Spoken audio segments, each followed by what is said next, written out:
Good afternoon, everybody, and welcome to today's meeting of the London Assembly Economy Committee in August 2020. First of all, can I welcome Assembly members, invited guests and also members of the public who obviously are not here in the chamber in the current circumstances, but may well be watching on the webcast. We are broadcasting in accordance with government regulations and holding this meeting on a virtual basis, with Assembly members and any guests are all participating remotely, apart from myself as the chair. I am in the chamber. I will call Assembly members to speak by name during the question and answer session, and I will also introduce our expert guests very shortly. And I will also remind people to unmute themselves as well, because I know that can be a problem. Today's meeting is going to be focusing on the economic impact of the COVID-19 pandemic and the impact that it's had on Londoners. In our last meeting in June, we heard from businesses about the impact on businesses. Today we're focusing on the individual impact on Londoners. And we encourage everyone who is watching to take part in the discussion on social media using the hashtags #AssemblyEconomy and #COVIDRecovery. Now, before we get to our expert guests, we have a few short items of formal business to go through first. So could I now ask that our clerk, Lauren, if she will confirm the names of the Assembly members who are virtually present in the meeting, and also to let us know if we have had any apologies for absence. Thank you, Chair. The following members are currently present on this call. Yourself, the Chair, Assembly Member Cooper, the Deputy Chairman, Assembly Member Bailey, Assembly Member Hall, Assembly Member Qureshi, Assembly Member Russell, and we've received one apology for absence from Assembly Member Desai. Thank you very much, Lauren. That's very helpful. Could I now ask Assembly members if you would note the list of appointments that's set out at item 2 of the agenda, and could I ask you if anyone has got anything else to declare? Is that noted? No, everyone's shaking their heads. No one else has got anything to declare. Thank you. We have the minutes of the June meeting on the 17th of June. They're set out on item 3, pages 5 to 46 in the agenda pack. Could I ask you to confirm the minutes of that meeting in June being a correct record? Is that agreed? Thank you. So I will now sign them at the end of this meeting as a true record. Item number 4 is our summary list of actions. That's set out at pages 47 to 134. Could I ask Assembly members to note the completed actions and the outstanding actions from previous meetings? Thank you. Action taken under delegated authority, which is set out on pages 135 to 142. I'd like to ask Assembly members if you can note the recent action taken by me as Chair under delegated authority in consultation with party group lead members, and to note the response that has been received from Penny Mordaunt MP. This was to do with requesting that the Brexit transitional period be extended, and you've seen the reply from the Minister. Is that noted? Noted. Thank you. And item number 6, which is the one that we've been working our way towards and will be the main item on today's agenda, is the COVID-19 economic impact on Londoners. Assembly members have received a briefing on this, and I would now like to take this opportunity to welcome our guests who are here today on this call. First of all, I'd like to welcome Rajesh Agrawal, who is the Deputy Mayor for Business and also kindly joined us at the previous meeting in June. Thank you very much for being with us today, Rajesh, and I understand that you're staying until 3:30, so thank you very much for being here. We also have Laurie Hazelden, who is the Regional Policy and Campaign Officer at the Trade Union Congress. When I say regional, that is the region that includes London. You're very welcome, Laurie. We have Andrew Chamberlain, who's the Director of Policy at the Association of the Independent Professionals and the Self-Employed. Thank you very much for joining us, Andrew, and we're looking forward to hearing from you and Laurie and Rajesh. But we've also got with us today Mike Brewer, who's the Chief Economist and the Deputy Chief Executive from the Resolution Foundation. Looking forward to hearing from you too. And also John MacDonald, who's here with us from the Adam Smith Institute and is the Head of Government Affairs. Later on this afternoon, Debbie Weeks-Bernard will be joining us at about 4:10, and she is the Deputy Mayor for Social Integration, Social Mobility and Community Engagement. So I'm very pleased to say that she'll be joining us. So without further ado, I'm going to move off into the questions, and I have a very broad question which I'm going to pose to the panel, but I would like to start with Rajesh as the Deputy Mayor. How are Londoners faring, and what are the main challenges that they're facing in economic terms, obviously? Thank you. Thank you very much, Chair, for kindly inviting me to this meeting. For every Londoner who has lost their job during this pandemic, this is clearly the worst time for them and their families.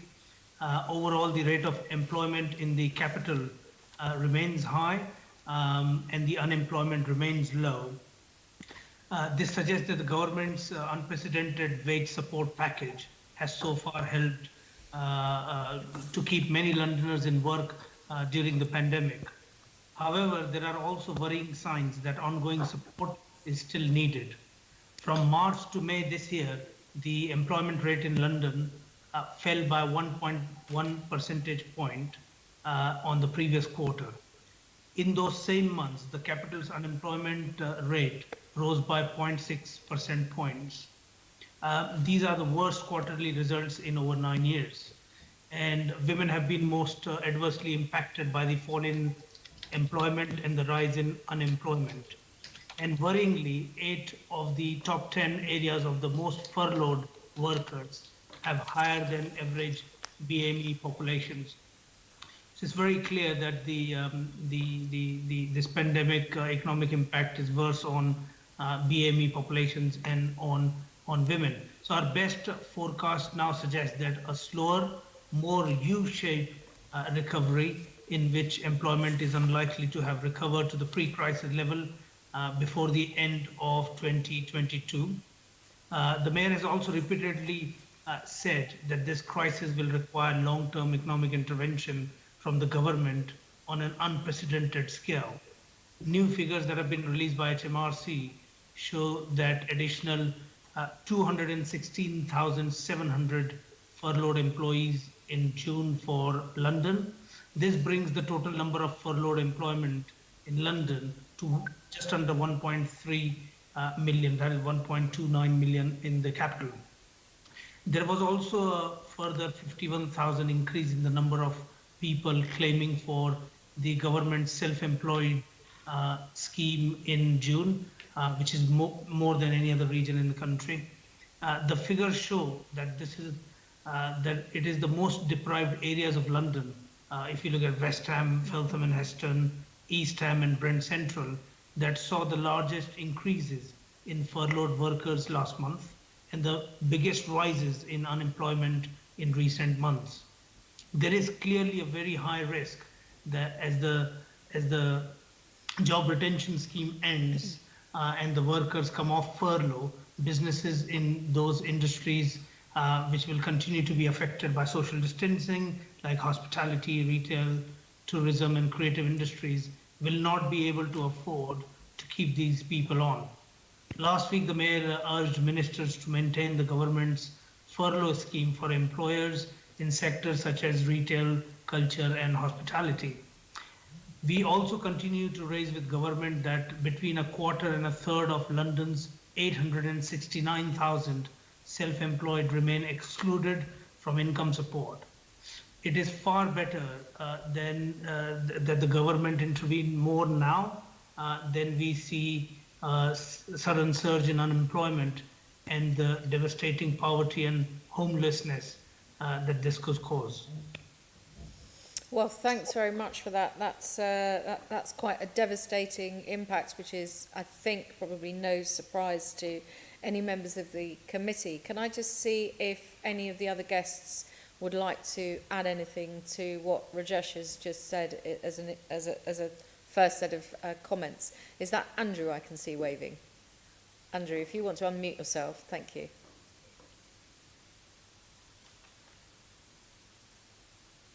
I thought it wasn't going to work for a minute. There was a moment of panic there. Yes, hi, thank you very much. Just really to sort of pick up on some of those comments. We're IPSE, the Association of Independent Professionals and the Self-Employed. We represent the 5 million self-employed people in the UK. And we also do have a specific look at London because London has the highest proportion of self-employment in the whole of the UK. We have been very concerned since the beginning of the pandemic that this would have a big impact on self-employed people. We did some research, this was taken in around about April this year, so when the pandemic was relatively new. There'd been a few weeks of lockdown at this stage, and the vast majority of freelancers in London, 88%, were concerned at that stage about the financial impact of the coronavirus on their business. 66% of London freelancers said that the demand for freelance work had decreased already at that stage, and 45% of freelancers in London said that they may have to close their self-employed business unless they get more support. Now, some people did get some support, as has already been referred to.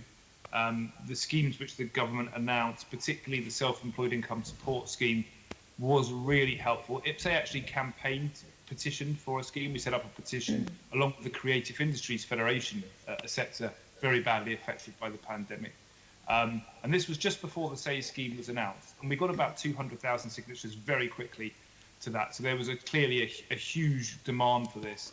The SAYE scheme was announced and we were absolutely delighted. It was a very, very generous scheme, but it did have some very rough edges, which were clear from the outset. There was going to be some people who were not going to benefit from this scheme.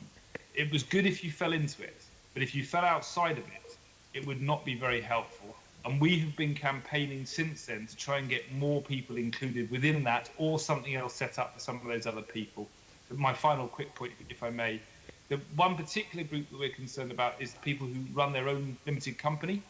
Wouldn't always describe themselves as self-employed, but many of them would describe themselves as self-employed. They are essentially working for themselves. They very often don't employ anyone else, but sometimes they do. So limited company directors are not helped by the SAYE scheme, and they can't meaningfully make use of the job retention scheme, which is the furlough scheme, if they pay themselves in dividends. It's also very restrictive, the furlough rules. They're not allowed to do anything while they're furloughed. So it's quite difficult to essentially keep a business going while you're not allowed to work for it at all. So we have been campaigning to do more for the company directors, along with other groups who have also missed out, like the newly self-employed. If you've only been in self-employment since April 2019, you don't get into the SAYE scheme. If less than half of your total income in previous tax years came from self-employment, you don't get anything from the SAYE scheme. If you earned over the £50,000 cap, you don't get anything from the SAYE scheme. So all of these sort of rough edges, we've been campaigning to get them ironed out. But on the company directors, we've been saying, please, can the government look at that more closely? We've spoken to the Treasury Select Committee.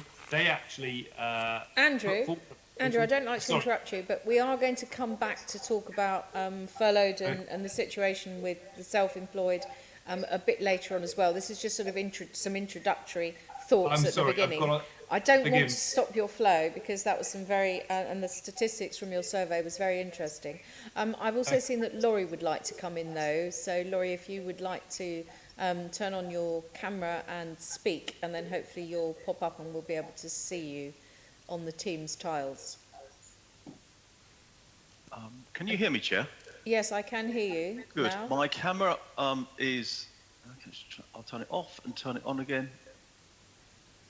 I hope you can see me now. I can just see your initials at the moment, but I do apologise, but for my end the camera's on, so that's a technical problem. Chair, I can see Laurie on my Yeah, screen. the LH might be Lauren Harvey. Anyway, I digress. No, I can see two lots of LH on screen, so we're having the problem that we've had before. Anyway, Laurie, if you go, hopefully the Will do. feed, the public feed, hopefully is not being screened from what I can see, and is hopefully being screened from something else.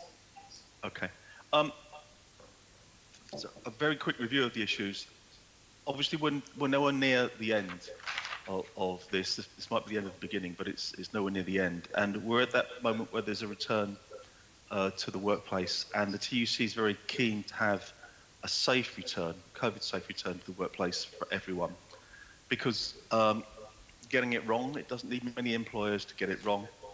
And you can have, obviously, a domino effect like we had, for example, in Leicester. So it's very, very important that employers do their risk assessments, do personal risk assessments with individuals, do speak to staff and unions, and do publish those risk assessments. We've seen, obviously, a lot of redundancies announced. They may not all happen, but then again, I'm sure there's an awful lot more in the pipeline. And I agree with the comments I made earlier on. Certain sectors of the economy are clearly in London, are clearly under massive pressure. I'm sure we'll look at that soon. There's been a differential effect. I think equalities or inequalities have got worse. Those people that have got, if you like, high quality, good jobs that are secure, have managed much better in this crisis than those that have got insecure or temporary work. And it's interesting that, you know, I think food bank use in London has increased by a factor of 4. The differential impact on BME has been mentioned. There's a bit of a collapse going on in the childcare sector, particularly for those people who arrange the childcare informally. Differential impact on young people and on people with disabilities. The coronavirus job retention scheme was very important, very successful, but it is winding down. There's a taper, and so we've got that issue of dealing with redundancies that come forward in the next few weeks. Totally agree with the comments that were made about the self-employment income support scheme. We've got members in, for example, the Musicians Union, nearly 50% couldn't access that at all. A structural problem for not just London but beyond, the issue around statutory sick pay. It's so low and it's not available to 2 million people, and that undermines even a successful track and trace system, which we don't have already. And then there's issues about universal credit that I think have left those people that are the poorest in our society much more vulnerable to this crisis. So a massive two-speed economy that makes any sense during this crisis, which will become worse in the following months. Thank you, Chair. Well, thank you.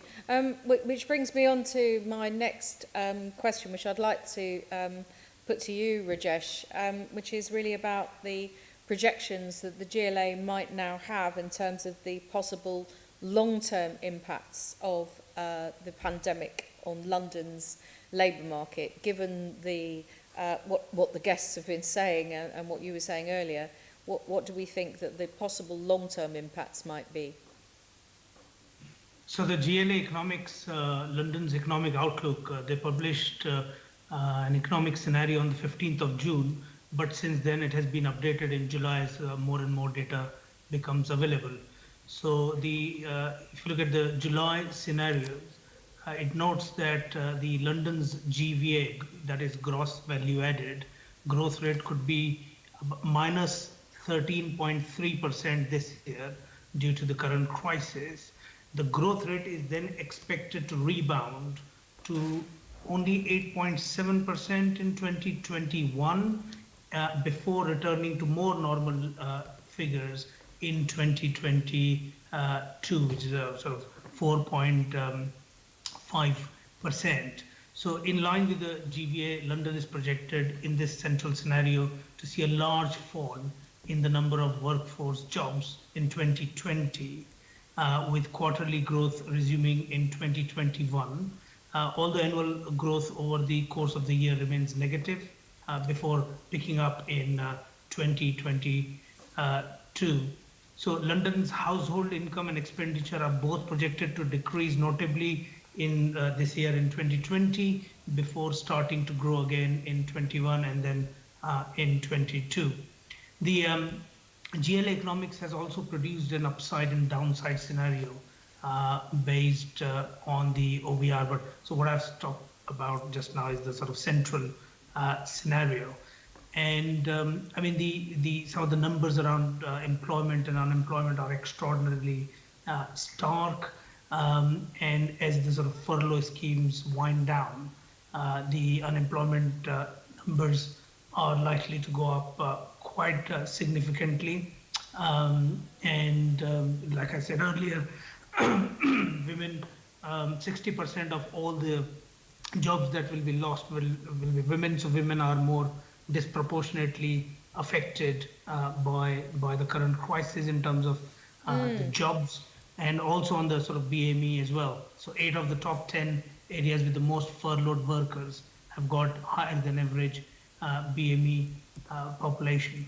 That's very interesting, isn't it? Because a couple of other people have pointed that out before, that it seems that in health terms, it's men who've been predominantly impacted by the virus, particularly overrepresented in those who've died, but women very overrepresented in terms of the impact in their jobs. Thank you, Rajesh. Laurie, I wondered if I could just bring you back in, because I think, talking about this, it sounds like a pandemic of unemployment that we're facing. And so what medium to long-term risks do workers face as a result of that, and which sectors have been hit particularly hard? Thank you, Chair. I think it's well publicised that there's a strong sector bias to this. We're looking at those sectors of the economy that just cannot open yet safely: hospitality, tourism, restaurants, anything to do with performance, theatres, exhibitions, conferences. In terms of them being able to open safely, at the moment, the government stepped back from some of those businesses being open on the 3rd of August and put that back 2 weeks. I'm not a medical professional, but it's difficult for me to see how the circumstances are improving in the context of this happening with kind of returns to semi-lockdowns in some urban city centres. Even if those businesses such as theatres were able to open under the latitude given by the government, that gives them sometimes 25, 30, or the maximum 40% attendance rates. I think theatres work on about 70 or 75%. So the word is from that sector that they're not intending to open, even though the latitude has been granted anyway. They're asking in particular, can they try and get some certainty in timetable? And I have to admit, I think that's very difficult to give, so that they know how to plan in the future for example, the performances around Christmas, which are so important to, if you like, their calendar of income. And it's very hard to see that happening, I think.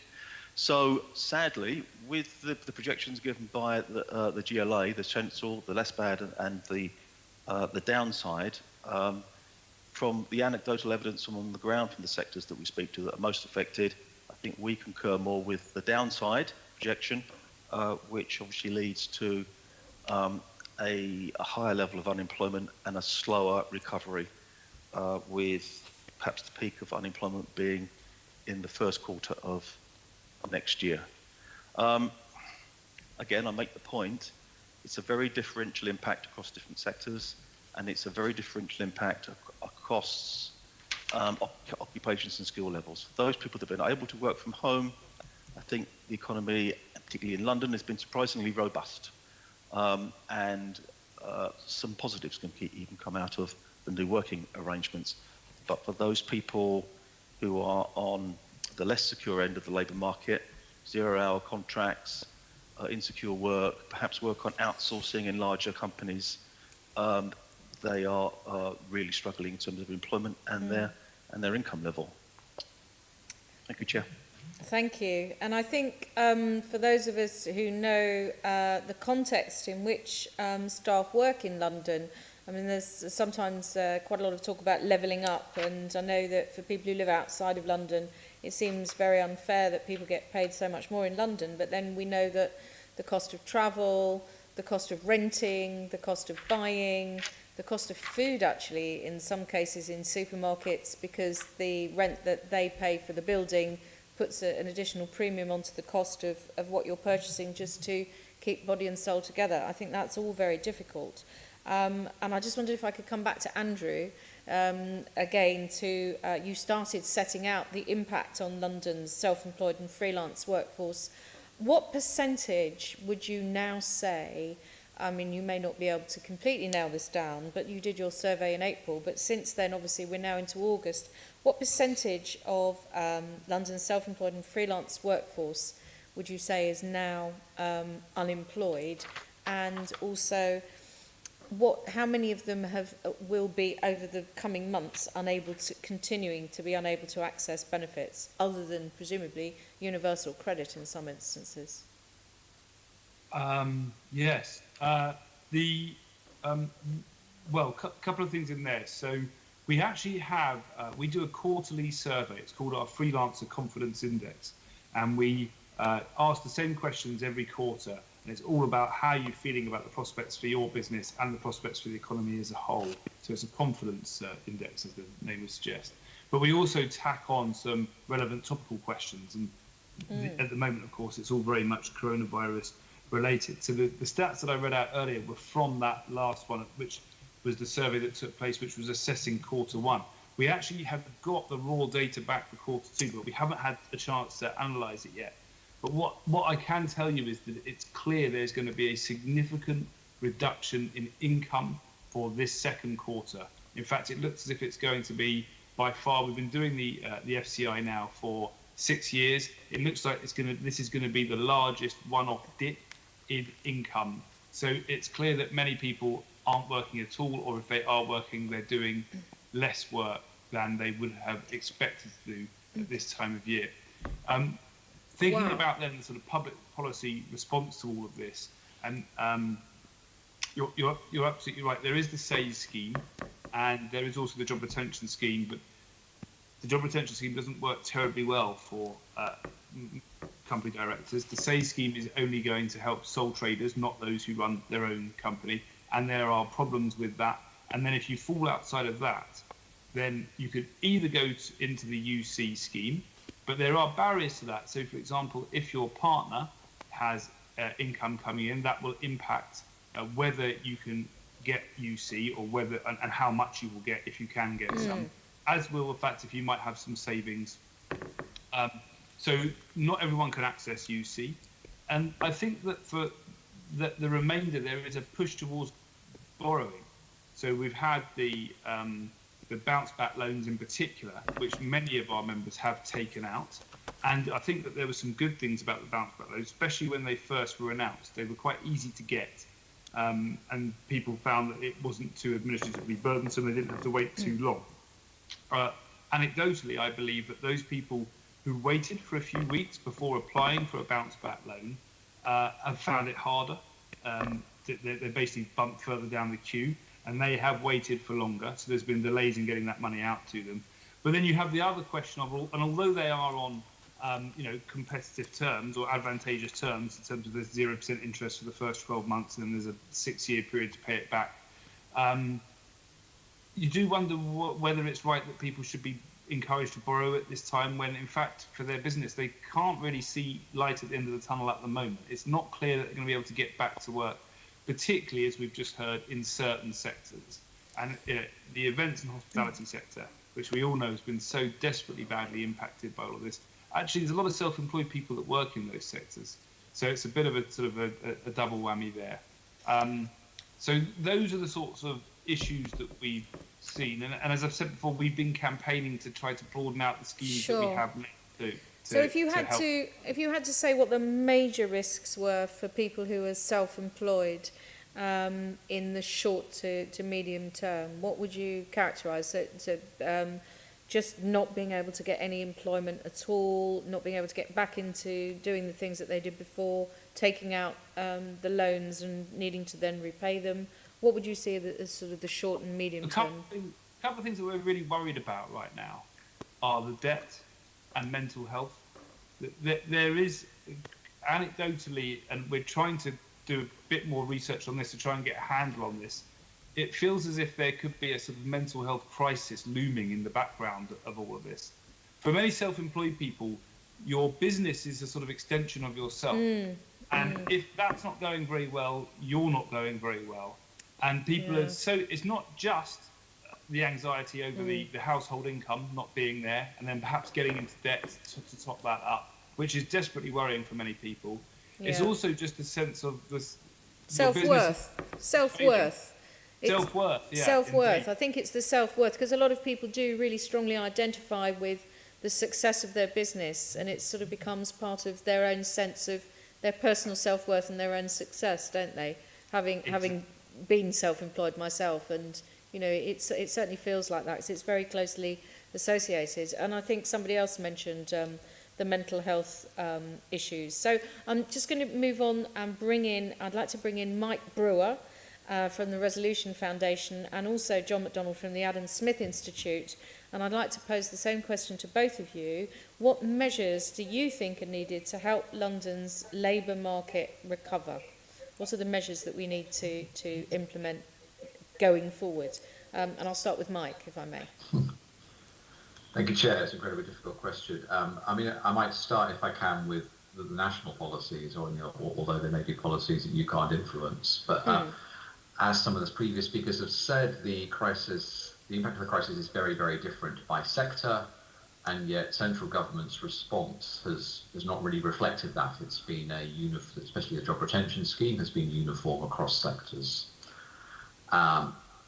It's clear that what we have now, what we're going to have the rest of the year, is a problem that is concentrated amongst, as one of the previous speakers was saying, in certain sectors that can't work from home, and where it's important to be close to somebody to provide the service that's required. So what's needed then is a policy that is supporting businesses and employees who work in those sectors. That's the first thing. And the second thing would be policies that are going to give employers the confidence, give employers in other sectors the confidence to expand. That's not going to be enough to mop up the number of unemployed people. So we're also calling for central government, local government, the Greater London Authority to do what they can to create jobs, or increase public spending in areas that we know can soak up, if you will, large numbers of unemployed people. And we identified social care and some green jobs, particularly in the area of retrofitting insulation. So I think, as a broad overview, those are my opening remarks. Okay, thank you. So a sort of more nuanced and sectoral approach, and then giving confidence to sectors where we expect or need expansion to undertake that expansion, to soak up unemployment, which is a slightly difficult expression, but I do know what you mean. Can I bring in John McDonald now, and see if you agree with Mike, or if there's anything that you'd like to add that's different to his thoughts there about the sort of more nuanced sectoral approach. Sure. I mean, more generally speaking, perhaps something we've been looking into is raising the employer's national insurance threshold to stimulate hiring. So it's an unnecessary drag and cost to employment. John, sorry to cut you off. I'm having trouble hearing you in the chamber. I don't know about the other AMs on the call. Sorry about that. Can you hear me a bit better now? Yeah, if you could just repeat what you said, something about a threshold, and I missed all the rest of it. Yes, sorry about that. Can you hear me okay now? Yeah. Okay. So I was just saying we should raise the employer's national insurance threshold to encourage hiring. I think the national insurance threshold, where it's currently set, is an unnecessary drag and cost to employment. By raising it, I think we can encourage more hiring. I also think reviewing occupational licensing will be a big positive. It's cost prohibitive. It prevents people taking their skills elsewhere. I think, for example, when we look back to when the Prime Minister was talking about his treatment of coronavirus, for example, he made reference to Jenny from New Zealand, who treated him, but she had to relearn and retrain her skills as a nurse, I think it was, despite having practiced in an equivalent healthcare system in New Zealand. I also think potentially we could experiment with a temporary coronavirus insolvency limited liability forgiveness scheme, particularly for the hospitality and tourism sectors. They've been disproportionately affected during the lockdown, but their viability post-lockdown is vital to London's thriving, and their current struggles are in most part tied to the pandemic. So by introducing a scheme that allows them to borrow, allows a small amount of debt forgiveness for those bounce back loans perhaps might help. And also scrapping Sunday trading laws, because something we should be pursuing. Scrap Sunday trading laws as well. Okay, so I'm going to ask both of you a final question from me, and then we'll move on to questioning from other AMs. But if I start with you, John, as you were just finishing on that, is there anything that you think that we can learn from other countries and the way that they've begun to undertake their economic recovery as they emerge from a sort of severely lockdown period? Obviously, bearing in mind that I think everyone is now realising that we need to sort of balance how lockdowns are imposed, given that we seem to have spikes in very many countries coming up. But is there anything that we can learn from others? I don't know, from Denmark, Finland, New Zealand, France, Spain, whoever? I think probably not Brazil. Probably not. On the job retention scheme, actually, I think we can learn from Australia in this regard. So they've pursued a system that they call the JobKeepers allowance, that pays a set amount for employees who work for a business that can demonstrate to have a substantial reduction in revenue due to coronavirus. So rather than just sort of the current setup, I think, with the next phase of the job retention scheme is the job retention bonus, which gives a set a £1,000 payout per employee retained. But I think doing it more in line with what Australia is doing with the JobKeepers allowance makes more sense. Okay, that's interesting. And the same question to you as well now, Mike. Is there anywhere else around the world that you would strongly recommend that either central government or possibly regional government should be looking to, where someone's doing something creative and interesting and that is particularly helpful in your view? No, I'm afraid I haven't got any ideas, but I think what I am taking from other countries, well, partly, when we look at most of other European countries, they have lower levels of the virus, so they don't have quite as difficult a challenge to deal with as we do in the UK. The other thing I take from other countries' experience is that they're also seeing the pickup in the virus as they ease the lockdown restrictions, and that's worrying. And I think what we need to, I'm not answering your question directly, but if you just give me a few seconds, what I think we need in the UK is policies which are going to endure through what is now going to be a long period of living with coronavirus. So when the virus hit us in March, the Treasury leapt into action with the job retention scheme, with the increase in welfare support and with support for business. But I think it did it expecting the coronavirus to be a short, sharp shock. And you can see that, not just in the phasing out of a job retention scheme, but the fact that to be eligible for the job retention scheme, you had to be in work back in February. My guess now is we are moving to a world where in the next few months we are going to have different local lockdowns across parts of the UK as the virus spreads up, like we had in Leicester and like we see in Greater Manchester. And that's going to be really hard for employers who started back up again. We can't say to them, go and put your employees back on furlough, because they may well not have been employed in last February. So I think what we all need to do, I think all countries need to do, is find a set of policies which are going to allow us to continue with low levels of the virus and repeated, absolutely not second waves, repeated hotspots in the virus where we have to shut down economic activity. Sure. So we need flexible policies, not ones that I think originally were designed for this short, sharp shock, what we hope would be a short, sharp shock. Sure. One thing that we picked up in our previous meeting and you referred to earlier was the idea of having a more sectoral packages developed that perhaps last longer for some sectors that are less able to start to come back out of deep freeze, if you like, a sort of more nuanced approach then, and perhaps something that sort of flows up and down according to what's going on in the economy to try, because otherwise I think we run the risk of some of the things that the Chancellor really did leap into action, and perhaps making some of those a bit sort of hollow if we start to kill them off a bit too quickly when the virus itself is clearly not killed off, we still don't have a vaccine and we still don't really have any effective treatments. I've seen that Laurie has put his hand up and would like to come in briefly on this point, and then we're going to move on. Thanks, Chair. I promise to be brief. I'll just put a few things on the table. Totally agree with the comment around whatever we do now needs to be coronavirus, COVID, resilient. And I urge every employer to look very, very deeply at their health, safety, welfare, and we mentioned mental health, their well-being practices, not just for their staff, but for their customers as well. Ramping up that health and safety agenda. That's partly us as consumers and passers by recognising that we have responsibilities when we enter retail shops and pubs, etc. Totally agree that we need sector-specific assistance that grows out of the general assistance that's been given by the government. Something that would release lots of labour and deal with a problem in the labour market in London is a big investment in low-cost childcare to actually enable people to get back to work. In parallel to that, obviously, there is a need for a lot of investment and a new model of delivering adult and social care in our economy. And there's a lot of job opportunities associated with that as well.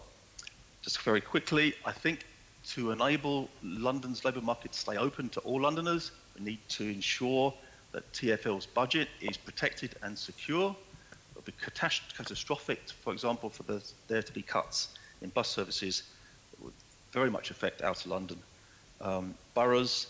And if we're looking to the long term and counter-cyclical investment, then it's a chance to solve some of London's structural problems, for example, investment in low-cost social housing in the longer term, which would both fix a social problem, but would provide a lot of new jobs as well.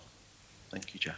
Thank you. So not just retrofit, but also the very low carbon, zero carbon to run, hopefully low carbon to construct housing.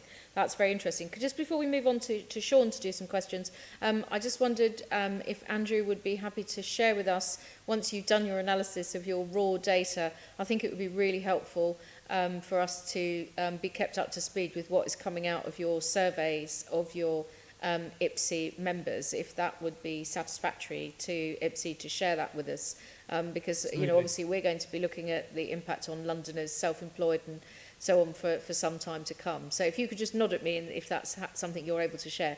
Thank you very much. Sean, I'm going to bring you in now, and you're going to be questioning Rajesh around the Mayor's actions. Just before I do that, Chair, both Mike and Laurie and John McDonald made some very good suggestions, some things that I think need looking at more. But what always troubles me, suggestions, is what scale are we talking about? What cost are some of your top one or two suggestions? What would they cost? If we're going to government and asking for money, I think we're taken much more seriously if we give some kind of idea of the scale of that cost. So it would be very interesting for us to hear what do you mean? What is the cost there? Are we talking about tens of millions or hundreds of millions? Because the comment has been made that there's been a lot of borrowing. I think Andrew made the comment that there's been a lot of borrowing, and that's a worry if you run a business. But of course, as a country, the level of borrowing we take on is also a risk as well. So if we're going to do that, if we're going to do any policy, the level of money we're asking for, I think, should be part of the conversation. I don't expect you to answer that straight away, but if you've done work on that or you have ideas on that, it'd be very happy. I personally, through the chair, of course, would like to have that information because it strengthens any ask we have when we have a figure attached to it. That would be my point. And good afternoon, Rajesh. How are you? Very well. Good. Let me start with a sort of an easy one. What actions has the Mayor taken to protect the employment of Londoners, and what role does the Mayor have in supporting those Londoners who found it hard to get central government support in the schemes as they stand? Thank you very much, Sean. Good to see you. The Mayor and I are fully committed to do all we can to support London's businesses of all sizes and sectors throughout these unprecedented crises. In April, the Mayor launched Paid Forward London, which is a scheme enabling Londoners to support their favourite businesses, and in which so far it has helped 180 businesses raise in excess of £280,000 with the help of 4,000 Londoners. The Mayor has also announced £1 million to match fund money that is spent by the public through the Paid Forward London scheme. It will be targeted at businesses which are investing in measures to expand their operation online and enable safe, socially distant trading. The Mayor will match funds raised by eligible businesses up to a maximum of £5,000, which stands to benefit around 200 small businesses. The Mayor also launched £1 million London Resilience Fund, is supported by the LEAP, to help small businesses and community groups to innovate and adopt after the pandemic. Businesses, social enterprises and community groups will be matched with innovators who will help them find new ways of delivering their products and services in these new circumstances. Grants up to £50,000 will be made available to support designing and testing these innovations as well. The Mayor has also allocated £1 million to grow City Hall's business support through the London Growth Hub, and £2.3 million for the Culture at Risk Fund to help some of the London's most imperiled creative and nighttime businesses such as cinemas and music venues.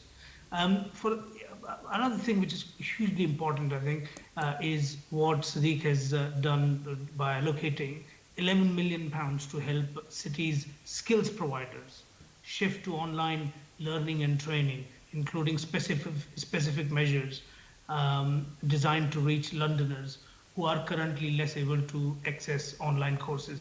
And I think as we see increase in the unemployment rate, it's very important to invest in reskilling people so they are quickly able to find job elsewhere. I mean, Sadiq and I have been constantly lobbying the government for Londoners in all different sort of schemes, pointing the cracks in the schemes where it would not work for certain people.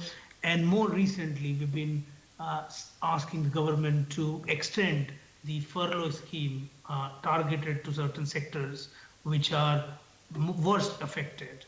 Because frankly, if you speak to any economist, they'll tell you that if we look, it's far harder and costs a lot more to get people into employment once you've lost them and once they become sort of unemployed. So it's best to try and retain the jobs, whatever it may be. And I think, you know, London's particularly disproportionately affected by all of this because London's economy is far more intertwined with tourism, retail, leisure, hospitality. We are disproportionately sort of more, you know, we are talking about 1 in 5 jobs in London in these sectors. So we continue to lobby the government to not take the support away just so quickly.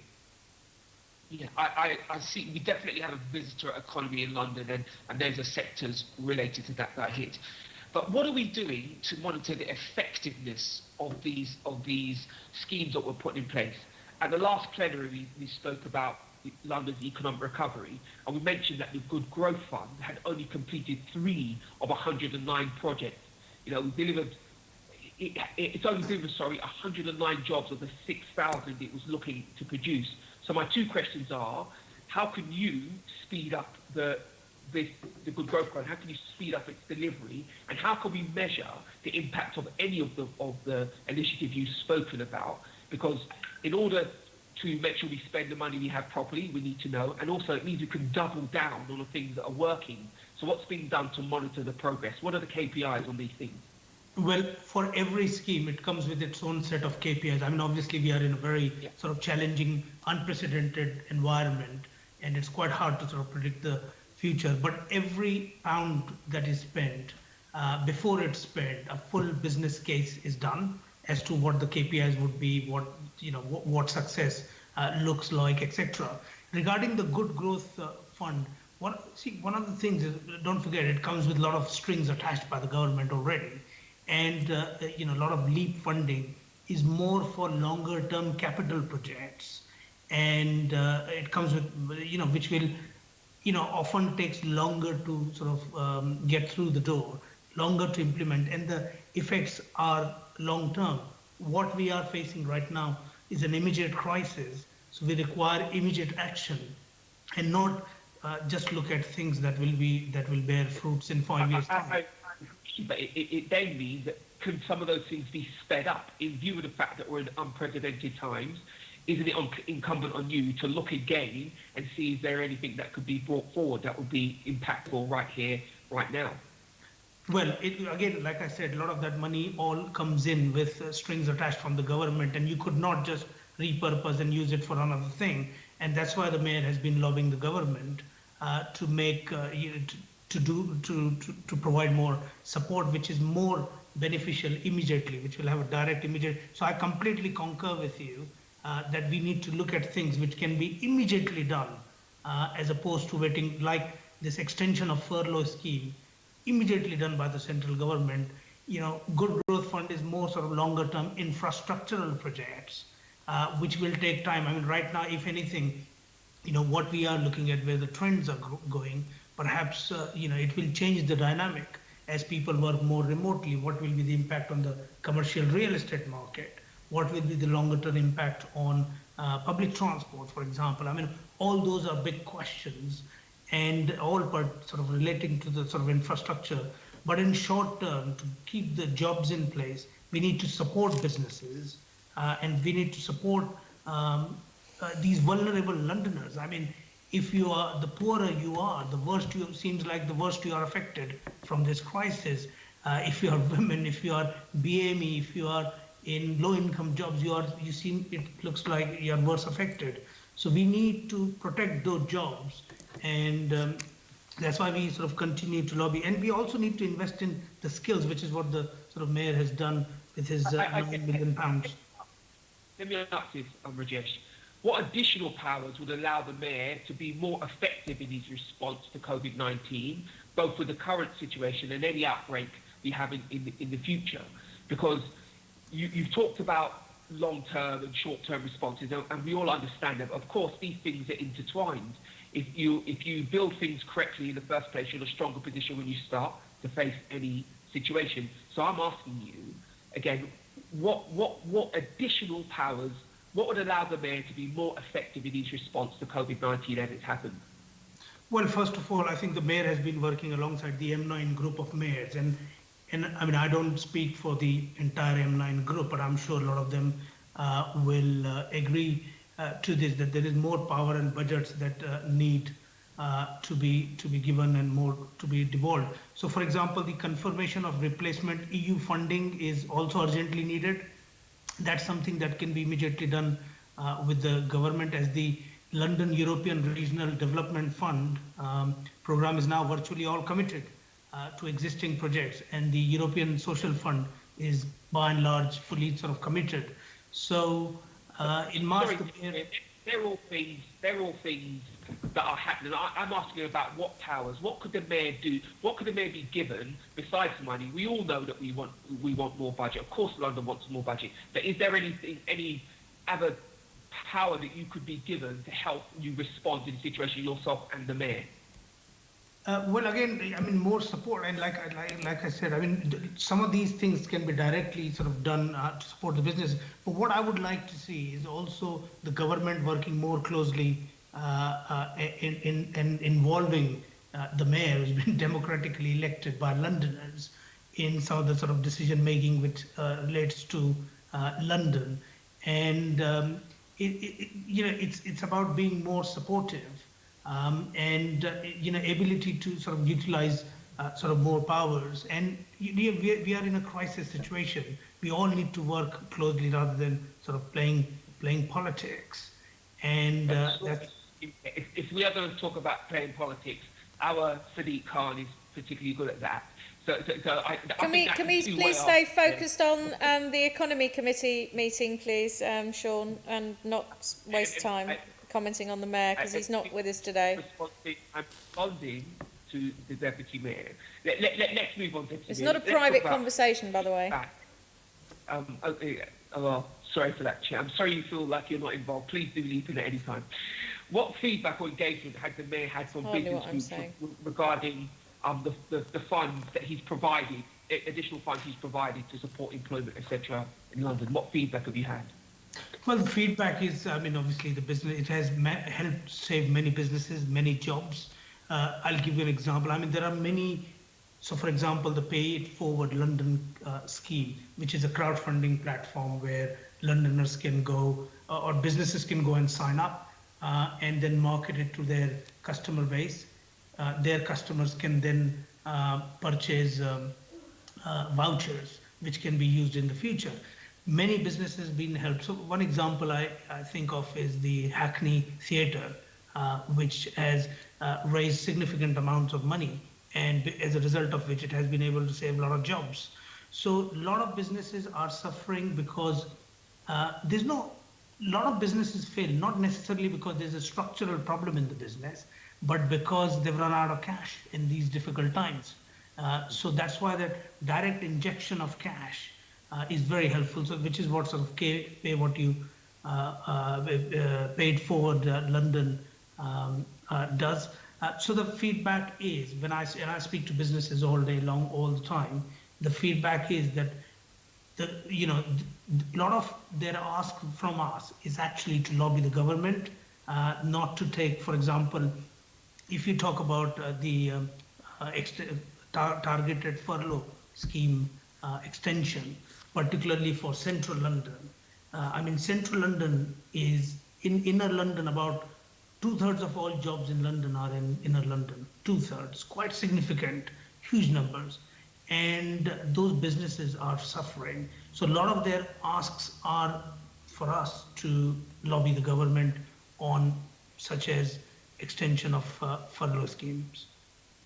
Okay, so has there been any feedback about how effective the government has been for them already? There's been several comments about the Chancellor leaping into action and getting things done. So has there been any comments about that? And also, in the way that Laurie made suggestions and Mike as well, are businesses starting now to give you feedback on what they would like to see happen next? Yeah, I mean, of course, the Mayor and the businesses both sort of welcome the support that has been given by the governments. But equally, I've been contacted by many businesses who have fallen through the cracks and were unable to benefit from any of the government support packages. And particularly because a lot of times, like for example, in the retail and hospitality sector, the grants were linked to the rateable value of the property that they are in, and that value currently set at £51,000. Now that doesn't work for huge numbers of people, thousands of businesses in central London. I mean, our estimate is something like 30,000 businesses could have benefited from it, but were unable to benefit from it because they are in a property. I mean, if you are running a small cafe in Westminster, you're in a property which is high rateable value, but you are still a small business. So those are the businesses that come to us, and they are very disappointed that unfortunately they were unable to benefit. Furlough scheme has really supported a lot of businesses and is very welcome. But equally, again, businesses, particularly in sectors, those are adversely hard hit, like hospitality, leisure, tourism. They come to me and say, if this happens, a lot of jobs are going to go. We can't afford to keep these people on our payroll as the business doesn't improve. So again, there is more, we need to continue supporting these businesses. Okay, thank you. I just want to quickly move on. On the 17th of June at the Economics Committee, you indicated that there'll be a creation of an economic recovery strategy for London. You said it was a top priority. What progress has been made on this?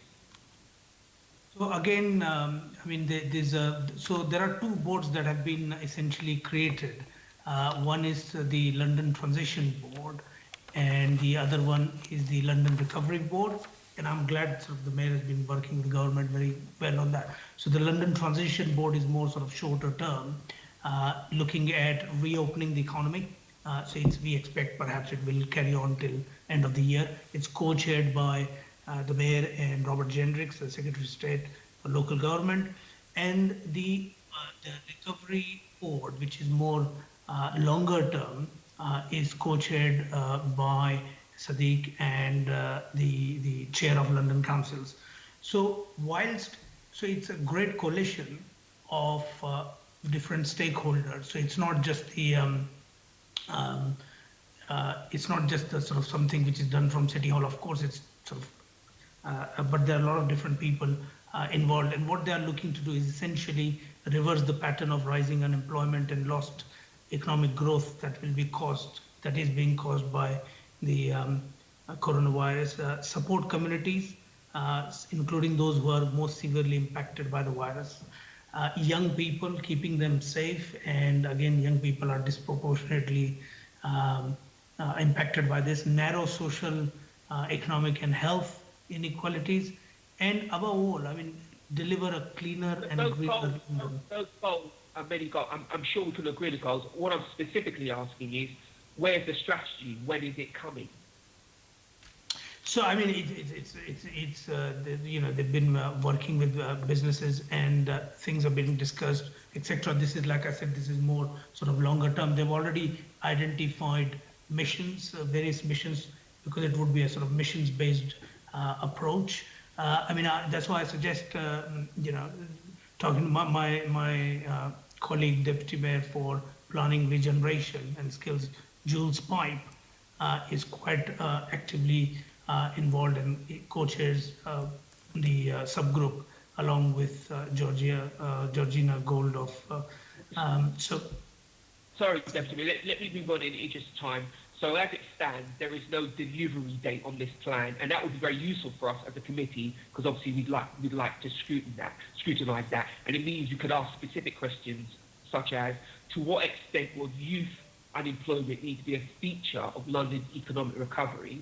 Now, I ask that question because until that plan arrives, will we get a detailed response to this? Could you answer that question now, or do we have to wait for the plan?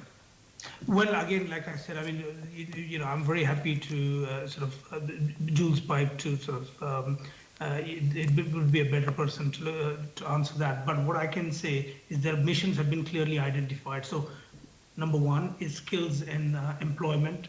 So, no Londoner, particularly people who have been disproportionately affected by pandemic or Brexit. By the way, Brexit still is not a done deal, and still it's a big risk looming on our businesses. So supporting them, and no one should be left without access to education, training, or job opportunity.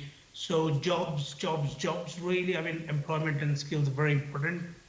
Second is Green New Deal, which is, again, using this as an opportunity to make sure that our recovery is more green in nature and accelerate job creation and, make the economy more fair and inclusive, which tackles climate change, eradicates air pollution, builds long-term community-led resilience.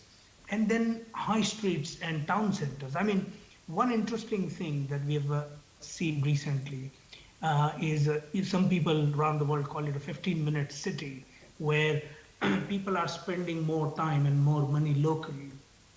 So there is already evidence that the high streets in Zone 2, Zone 3 are already doing better than the high streets in Zone 1, for example. So I think there is a real opportunity for us to rejuvenate, re-energize our high streets and town centers. So that's one of the missions as well. And then digital inclusion. I mean, you and I are talking right now through digital means, all sitting locally or remotely from each other. But there are many people who have been left out in this sort of digital revolution. So again, because whether it's skills, whether it's some of the other things. So it's quite important that all Londoners have got access to connectivity, basic digital skills, and digital employment opportunities. So on the 24th of July, just recently, these missions were endorsed by the Recovery Board. And the next step now is to go out to public engagement and talk to them more about these missions. Thank you, Deputy Mayor. Chair, I think I'll stop there. But could I ask that you write to the Mayor and ask when we'll be getting this recovery strategy, because then we can see which questions we need to ask as the Economic Committee, because currently there seems to be no idea of when we will get this delivered, and I would argue that speed. Well, you shake your head, Assembly Member. Did the Deputy Mayor give a date?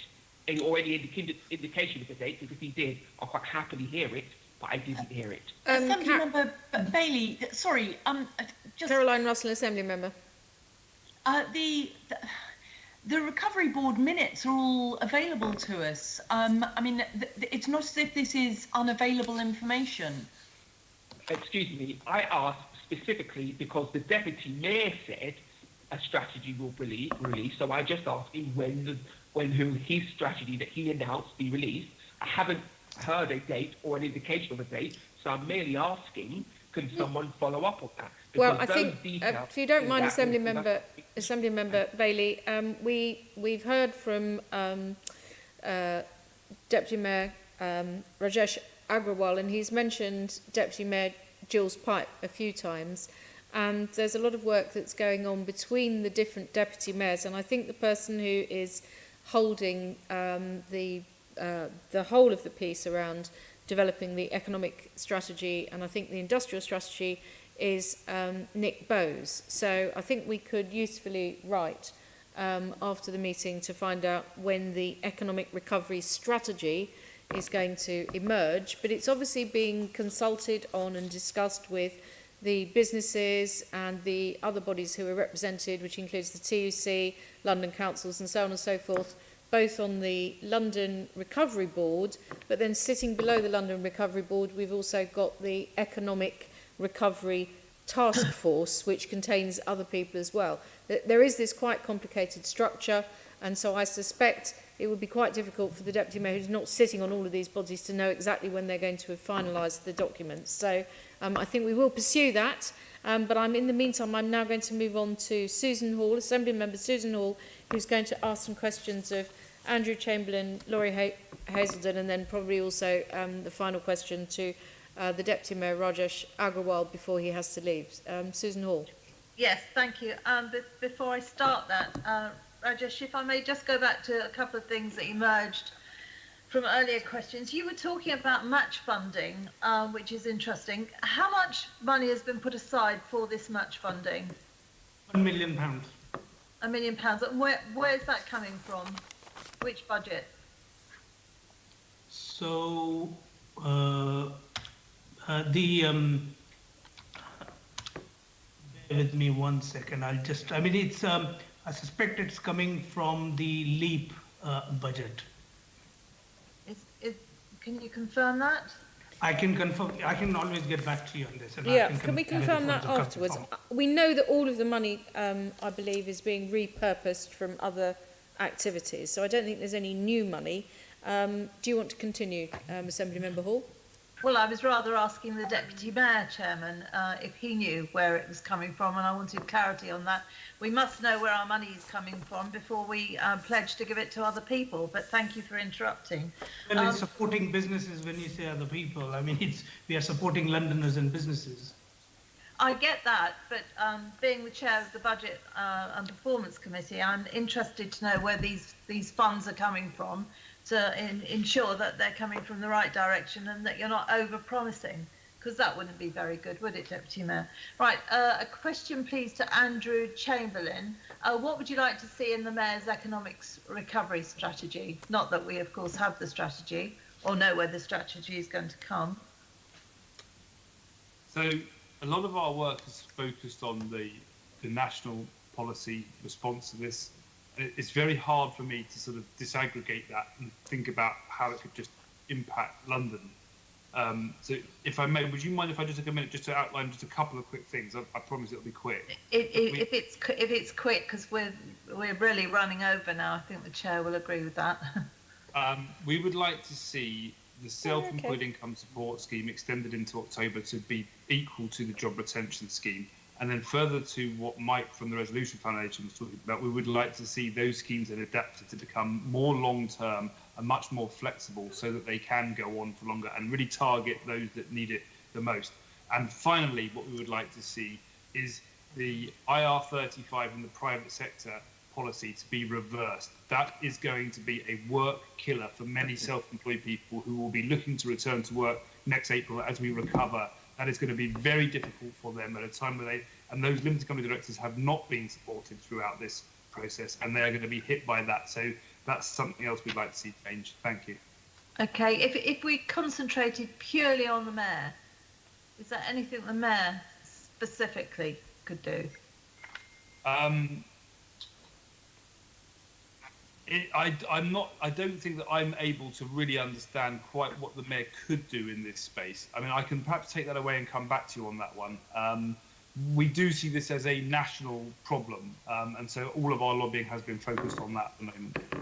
I know, the thing is, we are here to look at what the mayor is doing. I completely understand where you're coming from. I've run a business for 40 years. I absolutely understand. But we're looking at challenging the mayor and, of course, our deputy mayor who's here to see what they can do. But thank you anyway. Discretionary grants. Perhaps discretionary grants to those businesses most in need, if there would be some sort of coordinate. I mean, there have been. And so at a local level, those have been handed out. And are those grants getting to the right businesses at the time they most need them? Some further work around that would be much appreciated. Okay, and would it help you to have a proper written out economic strategy appear from the mayor, specifically for London? I'm sure it would be helpful to us and to all those self-employed people in London. I agree completely. I hope you're listening, Deputy Mayor. Now, I'm not going to bring you back in, Rajesh. I'm going to wait until the end because there's a question for you at the end, so we'll bring you in then. And also, Assemblymember Murad Qureshi also wants to ask a question as well. So I'll carry on with Assemblymember Susan Hall for now. And by the way, I don't think we are short of time. The Deputy Mayor is with us until 3:30, so we've got ample time. So the next question then is to Laurie Heselden. What would you like to see in the Mayor's economic recovery strategy, if we ever see one? Thank you, Susan. It may help colleagues to know, I just came off, before doing this, a telephone call with the Mayor for Cambridgeshire and Peterborough Combined Authority. And they are also preparing an economic response strategy and are consulting, and they're hoping to have it ready in, I think, about 4 to 6 weeks' time. So this is a process that's going on in all of the devolved authorities, and it isn't complete yet in authorities of any flavour, as far as I know. What we would like to see the Mayor to do, we do acknowledge that the Mayor of London, although an important office and quite a large staff, not many powers are ultimately devolved. So I'm going to refer to things that he can do, or the Mayor can do, directly. I agree with that point around when you're now a sector-specific, resilient response. And the Mayor can be responsible for holding the ring for a dialogue between employers and other actors in those sectors, such as employees and trade unions, industry bodies or whatever, to bring those people that understand their sectors together to design that sector response. That's the first thing. Second thing, access to employment, getting around London is crucial. So that issue of winning more funding from the government to support the TfL budget going forwards is crucial. Support obviously there being, in particular, I have to say, bus services in outer London boroughs. It would be disastrous if they were cut. That cuts access to employment, especially for the low paid, and especially for young people, and especially for BME workers. Third area of work is that issue of skills, around which the Mayor does have competence and budgets, so that should be responsive to the coronavirus scenario that we're in, particularly supporting issues of online learning, people learning to use more remote technologies, and people changing their career paths. And then the last two items I'd mention again are long-term. If we want to increase the employment rate in London, deal with some of the impact that the coronavirus has had, particularly on women workers, then there's an opportunity for a real infrastructure investment in childcare provision in London. And the last issue is very long-term, but does have the potential to give a very substantial uplift in good social outcomes and employment outcomes, not just for men, but for women and for BMA people too, and that is a programme to invest in social housing in London. And the London Housing Delivery Task Force published a report, I think in the second week of July, which costed that, with a variety of interventions, total cost £5 billion. That isn't money that's just being thrown away. That's money that is an investment that produces good social outcomes for London and good long-term jobs too. So that's 5 things the Mayor can do. Thank you. Okay, thank you very much. Well, bearing in mind you think he doesn't have much power, there's some interesting things there. I'm sure the Deputy Mayor was listening. And we must never forget he has got an £18.6 billion budget. So that's not to be sniffed at. Right, the next questions are back to Rajesh now. Can I ask you, Rajesh, what role does the Mayor's Good Work Standard have in ensuring workers in London are kept safe once transition out of lockdown begins, and how effective has it been? Well, again, this is one of the sort of most difficult situations that the businesses and Londoners are in, and that's why the Mayor has been urging people wherever possible to either walk or cycle. TfL has been publishing data on which are the less busy times to travel on public transport. So it's a time where we need to work very closely, the government and the employers and the employees. We all need to work closely together, because frankly, the last thing anybody wants is the sort of second wave of infection. It's going to be worse for the obviously for human life, but also for the economy. So it's time to sort of work together and make it as safe as possible for reopening. So does it need to be adapted or improved in any way to respond to the current situation? Well, again, we need to get grip on the virus. I mean, one of the things that is very critical in all of this, and when I talk to businesses, they mentioned this to me regarding there has to be an effective track and trace system that works, because that will give people confidence and reduce the risk of second wave. So that's hugely important that we get the grip on the virus, because no employer would want to risk the lives of their employees. So until there is confidence amongst businesses and amongst consumers that it's safe to go out, so that's why I think it's very important we get the sort of grip on the virus. Has any work been undertaken so far to adapt the Good Work Standard? Yeah, I mean, Good Work Standard already has a lot of the sort of similar pillars. I'll give you an example of, for example, well-being. Somebody mentioned the mental health earlier today. It's so important. A lot of people's mental health is being adversely affected. Sometimes they know it. Most of the time, they actually don't even know about it. And the role of employers becomes hugely important in all of this, along with Thrive London, which is the Mayor's initiative to work with different partner organizations on mental health. I mean, it's a subject which is very close to my heart, which is very close to the Mayor's heart. In fact, the Mayor has come out publicly and gave an interview and talked about how it has been difficult, just like pretty much every human being, every other Londoner, for him as well, how it has affected his mental health. So again, the Good Work Standard are the core pillars around employee well-being remains the same. So you've done some work on it. So when will the changes be published? Well, I said that they are already in place. I mean, there are about 200,000 staff that are sort of protected under the Good Work Standard. There are over 75 employers. So the building blocks remain the same, which focus on sort of well-being, flexible working. I mean, one of the important parts of Good Work Standard is flexible working. So glad it was in place. Look at how everybody is benefiting from it. Somebody earlier in the conversation mentioned about childcare. Again, very important. It was all part of the Good Work Standard. So all the core, the things that are important for employees and then in turn for employers, because happy employees result in good business, are already there. So we're just sort of the core building blocks have remained the same. And from day one, the focus of Good Work Standard was to address the inequality, around sort of whether it equality, whether it's sort of gender, sort of pay gap, whether it's ethnic pay gap, and so on.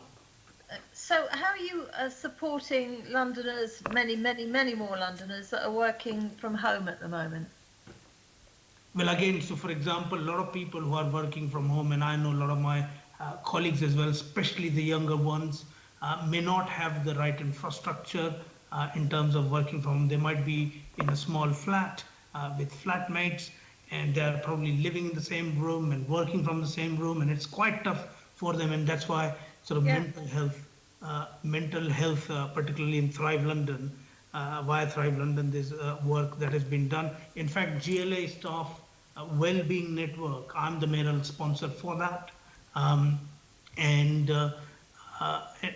it's hugely important to provide them that kind of sort of mental health support and that feeling of community. And my colleague who will be joining this meeting later on, Debbie Weeks Bernard, she'll be able to throw more light on some of the work that she's doing on this and helping the communities on this.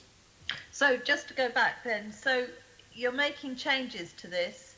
When are the... I did not say we are making changes today. What I did... Oh, I do beg your pardon. I thought you were saying that you're working on changes.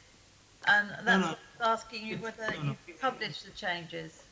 No, I did not say You're not making any changes. No, I said the building blocks of the Good Work Standard from day one have been around many things, including flexible working, employee well-being, etc. So those exist within the Good Work Standard already.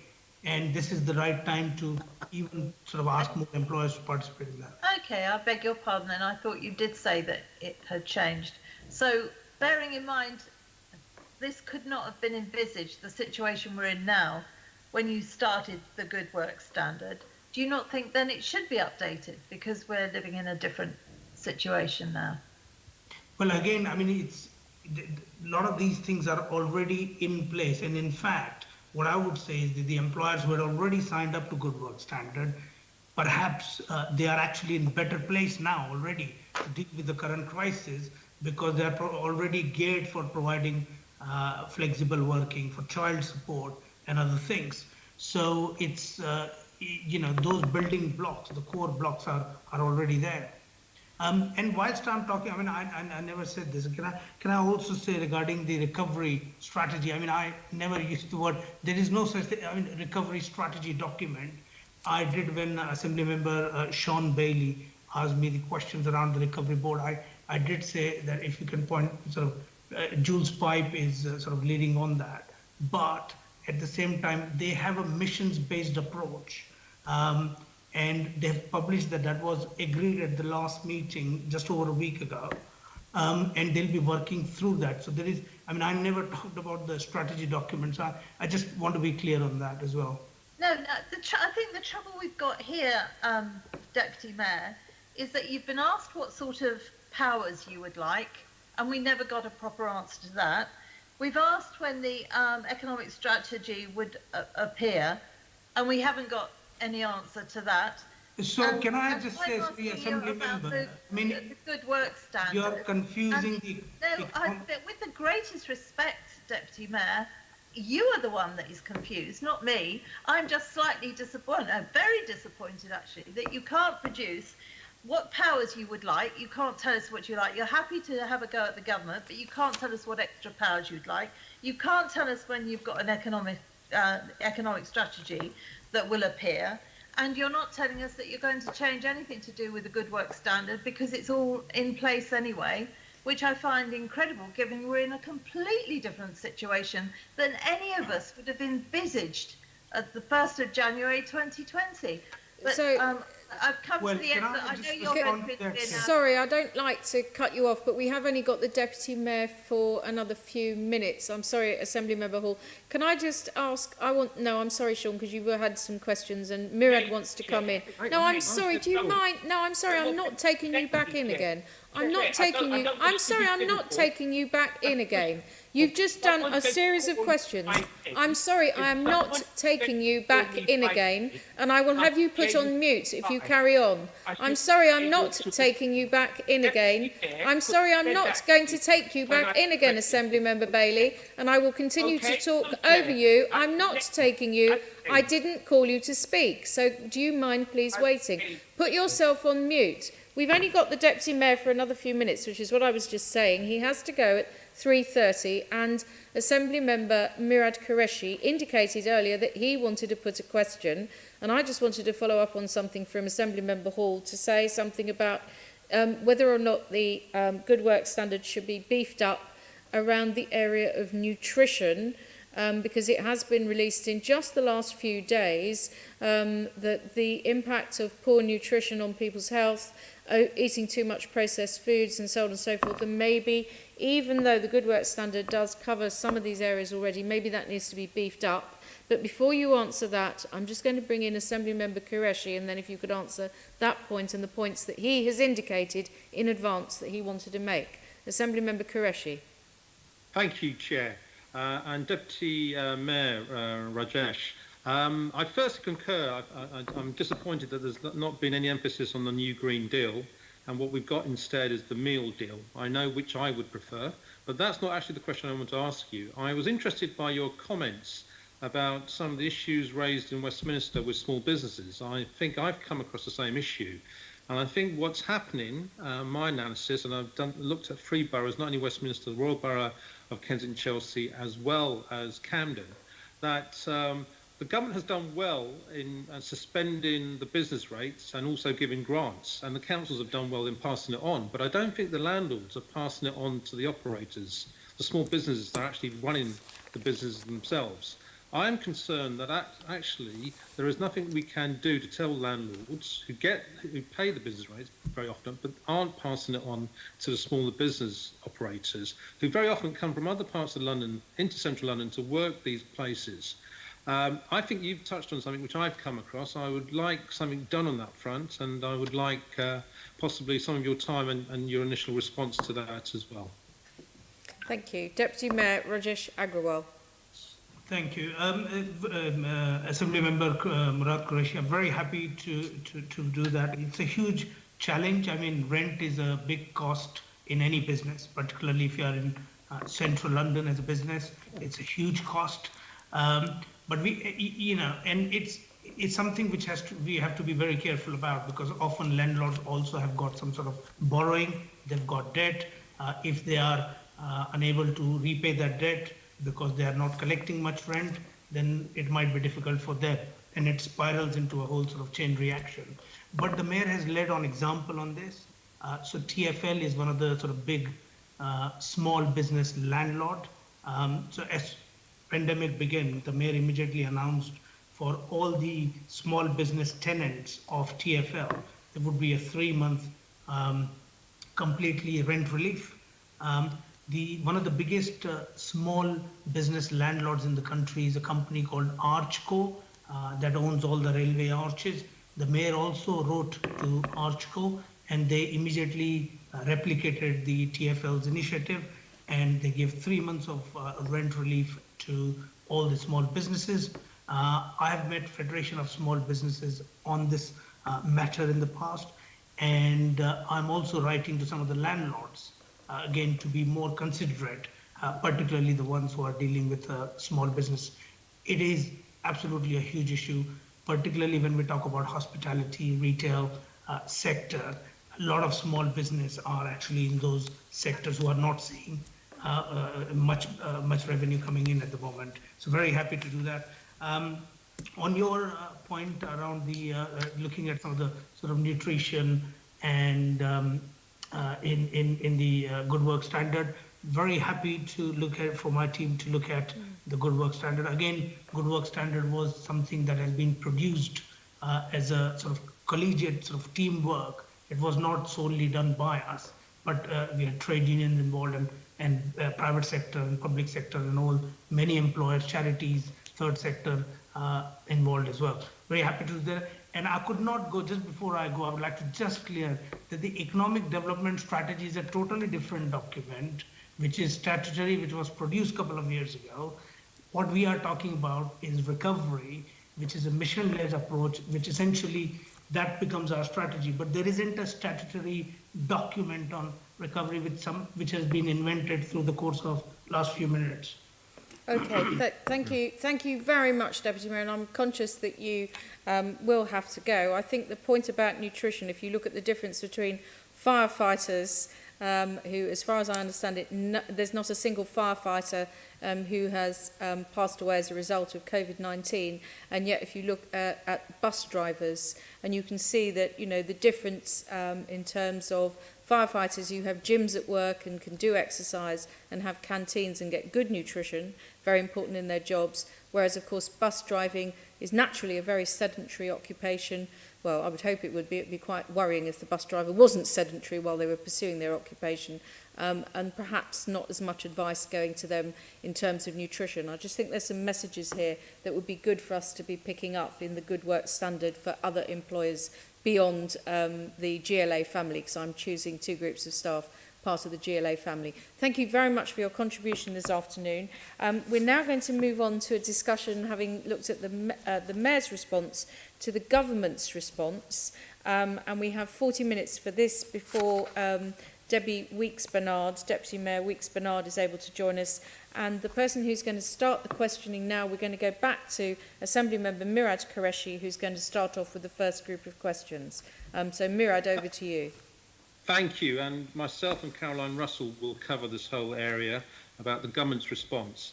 When the panel respond, please be mindful of what you've said already. I think that will probably help, if you see what I mean. Firstly, how effective has the government been in helping Londoners in need of financial support during this time? Can I start with our friend from the Adam Smith Institute? I think you may have a lively response. John McDonnell? Sure. So I think the furlough scheme was a huge and necessary intervention, but it definitely served a specific purpose, which was to freeze employee and employer relations. It was to maintain the productive capacity of the economy, but we should be under no illusions that once the scheme ends, unemployment will likely increase drastically. I think the Kickstarter scheme to get young people into work should be welcomed. It is, however, I think, a tacit admission that the minimum wage often prices businesses out of hiring young people, with the government, prices business out of hiring young people, but we've been doing some research into it ourselves. We think it could be replaced with a negative income tax, for example, and I think the policy for the government to pick up some of the cost of hiring young people sets an interesting precedent for that. In this way, the government would guarantee certain wages through direct transfer as opposed to wage setting regulation, like a London living wage or a minimum wage. What else is there? Eat out to help out, I think, is perhaps a waste of money. It's not entirely clear that the businesses that will be stimulated through the Eat Out to Help Out scheme will actually benefit particularly from it. And finally, I think that the most important developments we've seen are in the planning reforms. I think we could also go a bit further than where we have gone, particularly in London, by extending permitted development rights to allow for dynamic repurposing of office space into housing. I think with the shift to flexible working that's been accelerated by the pandemic, the need for commercial real estate could be substantially reduced in the long term. We should look at removing Article 4 directions, which often used to block developments, and implement a broad baseline requirement for environmental health, amenities and external facades, so we don't end up with buildings. I think this is a huge opportunity to develop affordable housing inside London and not just within the commuter belt. This would also serve to quickly boost housing supply and provide jobs for refurbishers, painters, joiners, plumbers, and all kinds of tradespeople. Okay, well, thank you, John. I'm glad the Adam Smith Institute welcomes such government intervention, and that I share your concerns about meal deals as well. I'd rather have the new Green Deal personally on a national basis. Can I now come to Mike Brewer, please?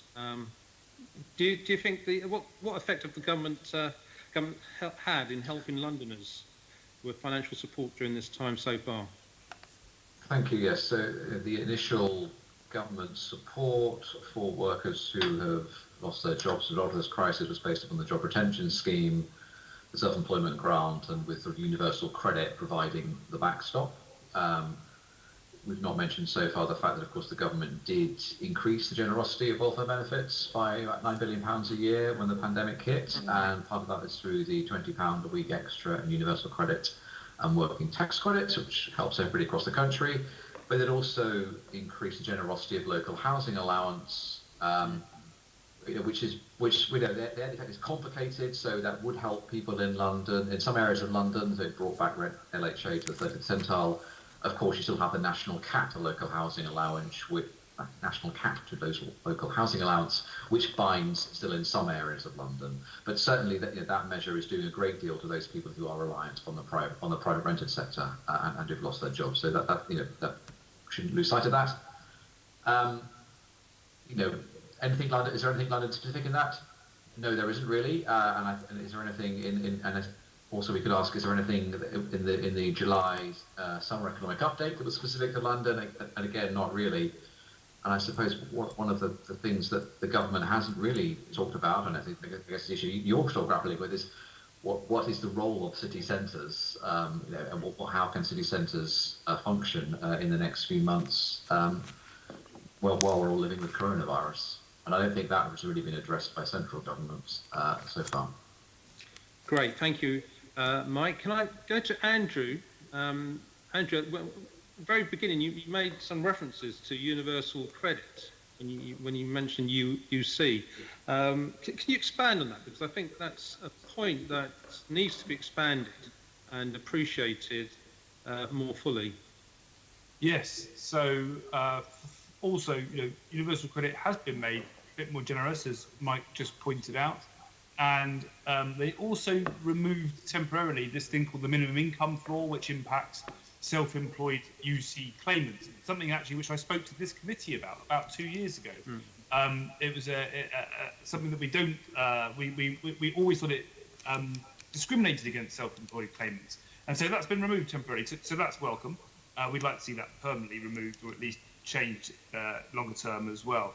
But the difficulty with UC, if you didn't get the self-employed income support scheme, and for reasons that are varied and complex, you can't, as a company director, really make use of the job retention scheme. So, and if you don't want to take out a bounce back loan, you go to UC.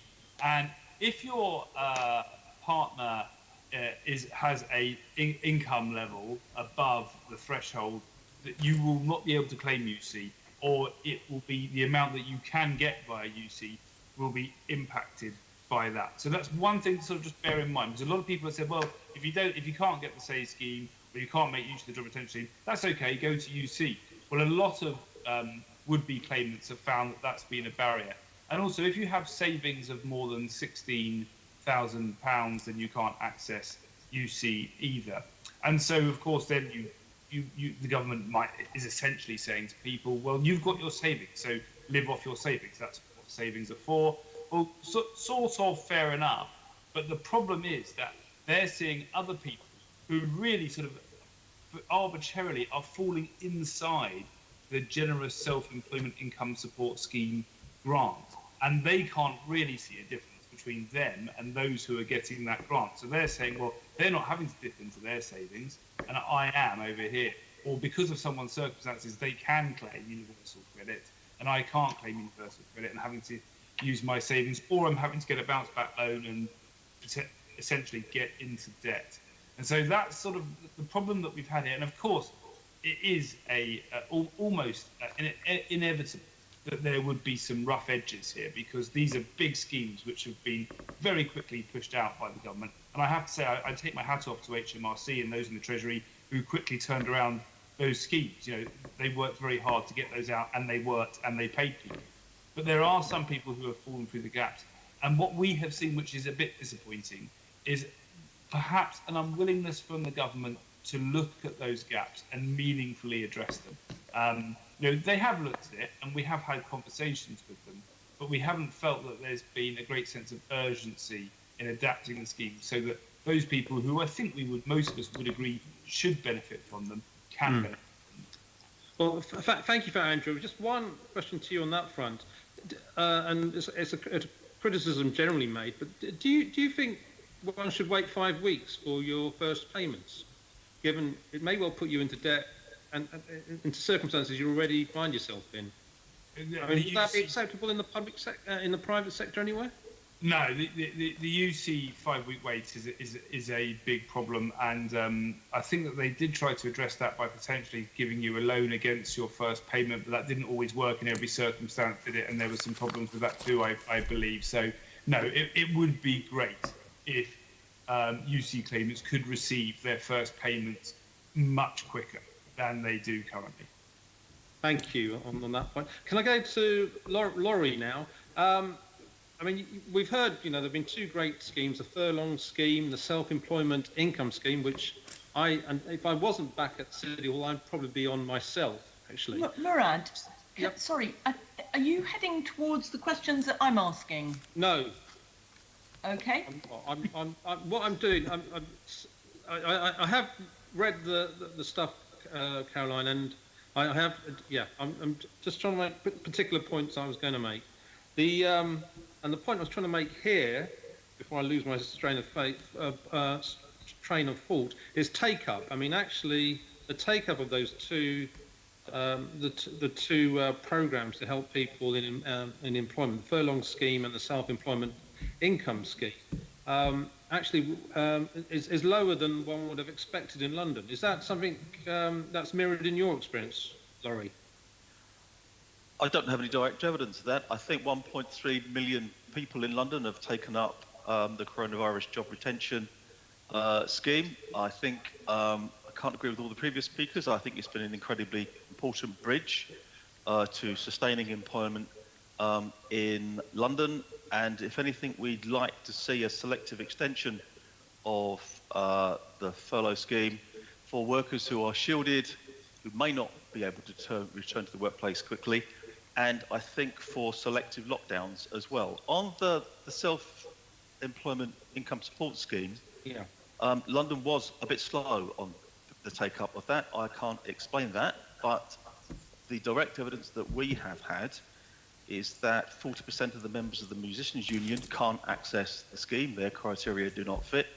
And anything up to 2/3 of those that work in film and TV as freelancers haven't been able to access either. I'm not an expert on that, but if anyone wants more information about that, I can directly link them to BECTU, the trade union that organises those people.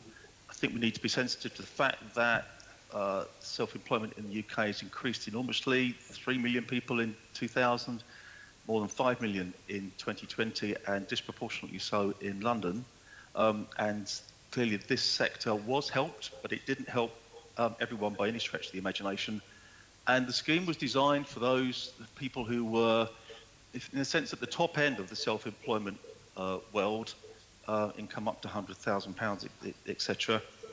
And those are the sort of the lesser end of the income scale in self-employment. I don't think the scheme fitted them nearly as well. The Kickstart programme, very welcome, but obviously we haven't seen it start yet. But if it works like the Future Job Fund worked in 2008 to 10, then we'd be very pleased about that. In terms of government support for people, statutory sick pay is, in international terms, is catastrophically poor in this country. £94.25p a week is incredibly low. We think that should be paid at the level of the real living wage, or in London, the London living wage. And we need to remember that almost 2 million people, because of the lower earnings limit, £118 a week, don't even qualify to get SSP at all. The changes to universal credit were welcome, but it's still not an adequate scheme.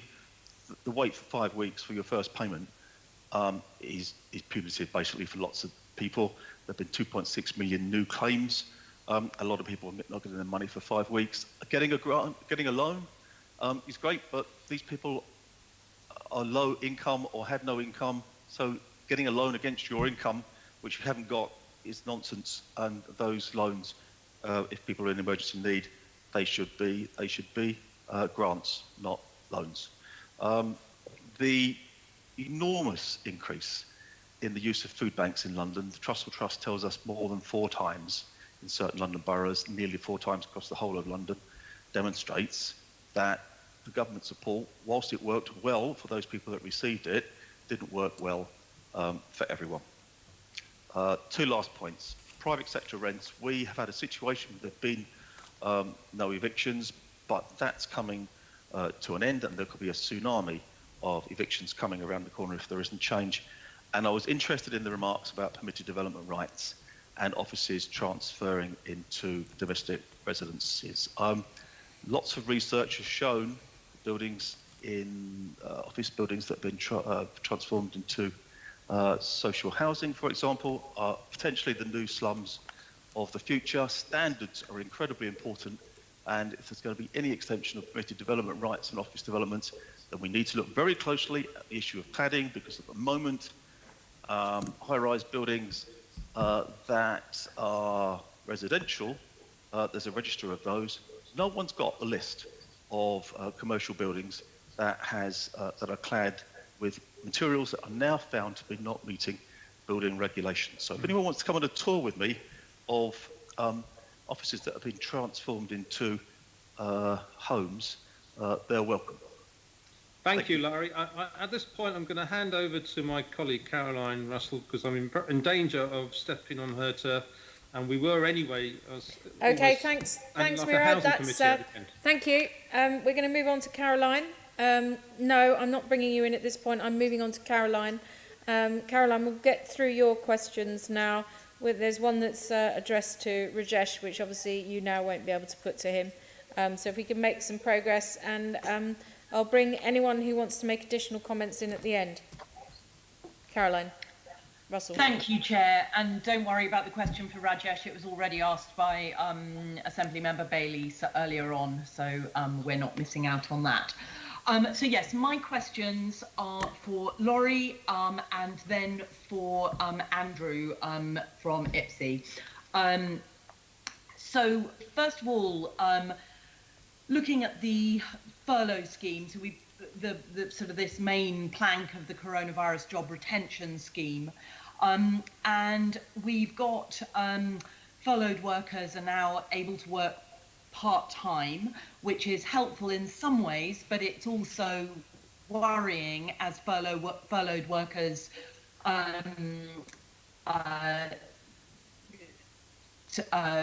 see the end of the furlough scheme in sight. So we've got the tapering to the government will pay up to 70% of wages in September and up to 60% in October, and at the moment it looks like it falls off a cliff after that. So, Laura, I just wonder if you, it's been slightly covered already, but can you just talk a bit about the protections that furloughed workers have and the challenges that they face as the scheme comes to an end, supposedly at the moment, and just as we seem to be a series of spikes coming up elsewhere across the country and potentially in London as well. Thank you, Caroline. Well, explicitly in terms of protections, workers that are furloughed, bear with me, I'm not an employment lawyer, they do not have any additional employment rights. And so if you are furloughed, you can be made redundant whilst you're furloughed. You don't have any special rights, and the normal redundancy law will apply to you. The TUC, we were supportive of a tapered end to the furlough scheme. So we are welcoming the fact that people can return back to the workplace part-time. We don't want there to be a cliff edge. We do want that to be gentle. The absolute priority at the moment is that anyone that does return to work returns to work to a COVID-safe workplace. That's in their interests, in the business's interests, and in the general public's interests. We would be in favour of a selective extension of the furlough scheme to protect workers that are in local geographies where the lockdown is returned or partially returned. And I think there's a strong case for doing something to extend protection of the 2.2 million workers, many of whom were in London, but were shielding and are now being asked to return to work. That kind of that balance of return to work altering. That's probably all I want to say on the furlough scheme, although I'm happy to answer any more detailed questions. Caroline, you seem to be muted. Sorry, I was trying to protect you all from my washing machine that was spinning, but it's finished, luckily, while Laurie was speaking. In terms of the workers who have been shielding, are you seeing employers making an effort to find ways for those workers to continue to work from home rather than coming back into the workplace if they're feeling insecure about travel or the conditions in the workplace building? Or are you finding workers are being told to come back if they've been shielding without those accommodations being made? Thanks, Caroline. I'm glad the washing machine has finished. I'm sure it was a green washing machine. As always with questions like this, there's an enormous spectrum. There are some employers that are demonstrating extraordinarily good practice, and at the other end of the scale, there are some employers that are either weak because they don't understand what the government advice is and what the laws and responsibilities are, and obviously some employers that are just downright abusive. So there's no one common story. We would urge every employer that employs someone who has been shielding that when that worker returns to work, they get a one-to-one personal risk assessment that sits in the context of the broad risk assessment they've done for the workplace, and then puts on over the top of that their personal circumstances, and that would certainly include their shielding stroke health factors. That would certainly include whether they are and whether they are BME. That may well include whether they live with someone else who's also shielding, and it includes the means by which they get to work. Now, at the moment, we're now being advised that all public sector transport is safe. That's a substantial change.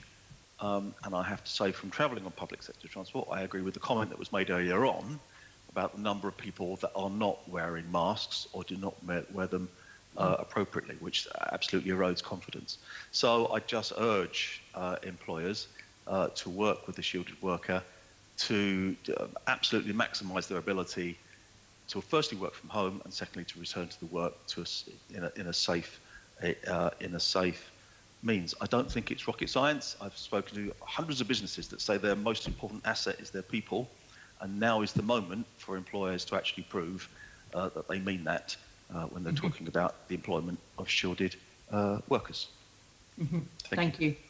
And then final question on furlough, which is about the sort of flexible and 0 hours contract workers, and what particular challenges they have been facing with the furlough scheme. I mean, I understand you can be furloughed if you're on a 0 hours contract, but it's are there any particular challenges those workers are finding with it? Yes, you can be furloughed if you work on a 0 hours contract. The I don't know how commonplace it is, but what is clearly obvious is that we have a range of employment status in our economy, from employed through to worker, through to self-employed, or maybe not quite self-employed, bogus self-employment, people who are in vulnerable contracts. Those people that have kind of the top end employment status, people who are, you know, bona fide employees, have been the most likely to get furloughed. Those down the end of the employment status where it's insecure, sometimes their employers have decided that they can't be bothered with the administration. They'd rather sort of, in a sense, lose their workers now, rehire if and when they can open their business again. I think even Her Majesty's government have really, really struggled to implement a good furlough scheme, self-employed support scheme, because even they, I think, were surprised what a chaotic mess employment status was in this country, and you know, some long-term tidying up of that would not just be in a lot of workers' interests; it would be in government policy and programme interests as well. I don't want to put Mike on the spot, but the Resolution Foundation does lots more original research about the impact of you know, certain of government programs on certain people of certain employment status. So he could speak more eloquent than me on this issue. Thank you. Mike, do you want to come in on this in terms of the challenges for 0 hours and flexible workers in terms of the furlough scheme? You know, that was a difficult group. Employers back in March, April could put 0 hours contract workers on the furlough scheme based upon their working patterns in February. But I imagine that many employers who employ 0 hours contract workers probably thought, well, you know, what's the point? The workers are sort of, yeah. And in any case, that the rules meant that your circumstances in February now dictate what you're getting, you know, many months later. I mean, I think the key issue, as I said earlier, is that the job retention scheme was designed in a world where we thought there'd be a really short, sharp shock. And if you weren't furloughed, you know, originally, if you weren't employed in February and March, and you weren't already put on furlough by July, well, it's too late for you. And what we need in the autumn is probably a new scheme, or certainly a dramatically revised scheme. You might as well call it a new scheme, either that can cope for local lockdowns, or that perhaps can cope with the shielded workers we've been talking about already. You know, or just something completely different. And indeed, what we at Resolution suggested was to turn it into a wage subsidy type scheme. But I think, you know, probably it is very hard for revenue to change the rules of a job retention scheme without inventing something brand new anyway. And I think that the real flaws with the current JRS is that, you know, you had to be employed back in February to benefit from it, and, you know, it's now too late to add new workers to it. Mm-hmm. And there's a whole load of new workers who've just graduated from universities and who don't qualify for anything. Absolutely, yeah, absolutely, yes. And indeed, because the lockdown was eased in June, you know, there may well be some employers who were able to take on new people, perhaps new 0 hour contracts. So in retail and hospitality. So, you know, we've restarted economic activity in some sectors of our economy. It is possible that some of those could well be new employees. And at the moment, we don't have a scheme that would protect those workers if there's a local lockdown, if London has to shut down its economic activity again, other than making them go and claim universal credit. And we've discussed the limitations of that earlier. Yes. So are you, from the Resolution Foundation, are you suggesting some kind of form of universal basic income, or? Well, we had a report in early July was really focused on what the government can do to stimulate the recovery. I mean, our main call for the JRS was to extend it in certain sectors, as you've already talked about, the ones where there's very little prospect of going back. We also suggested it get turned into a job protection scheme where it offers a wage subsidy where employers go back. So not the, you know, and something on a far more generous scale than what was announced by the Chancellor in the summer economic update. You know, that we think the small rebate, the £1,000 that employers will get in January is nothing like sufficient and doesn't really, is not well timed enough. So that's what we think should be done with the job retention scheme in particular. Sorry, member, I've forgotten your full question, but if that's... I was asking whether you were proposing a form of universal basic income. Oh, sorry. Yes. Okay. We haven't gone. I think when asked about this in the past, I have said that had we gone into this crisis with a form of universal basic income, then that would have helped in the early days, and it would have prevented some of the queues we saw, the virtual queues, where people trying to claim universal credit. But now we are well into the crisis. I don't think it's worth spending the time setting up one now to deal with the current crisis. Instead, we've got to deal with the policies available to central government, and those it can introduce quickly. So universal credit is there as the kind of fallback support, and if there are problems with that, if you have issues with that, then I think I'd be more in favour of fixing those problems rather than inventing a different scheme. Yeah, thank you very much. So my next question was partially answered during the answers to Murad's questioning, but again, a question for Laurie, which is on which sectors should the government be focusing its support? And you started to outline some of the gaps, but obviously we've got sectors like sort of retail and hospitality that are really struggling and are clearly going to struggle in the long term while we're living with the need for physical distancing.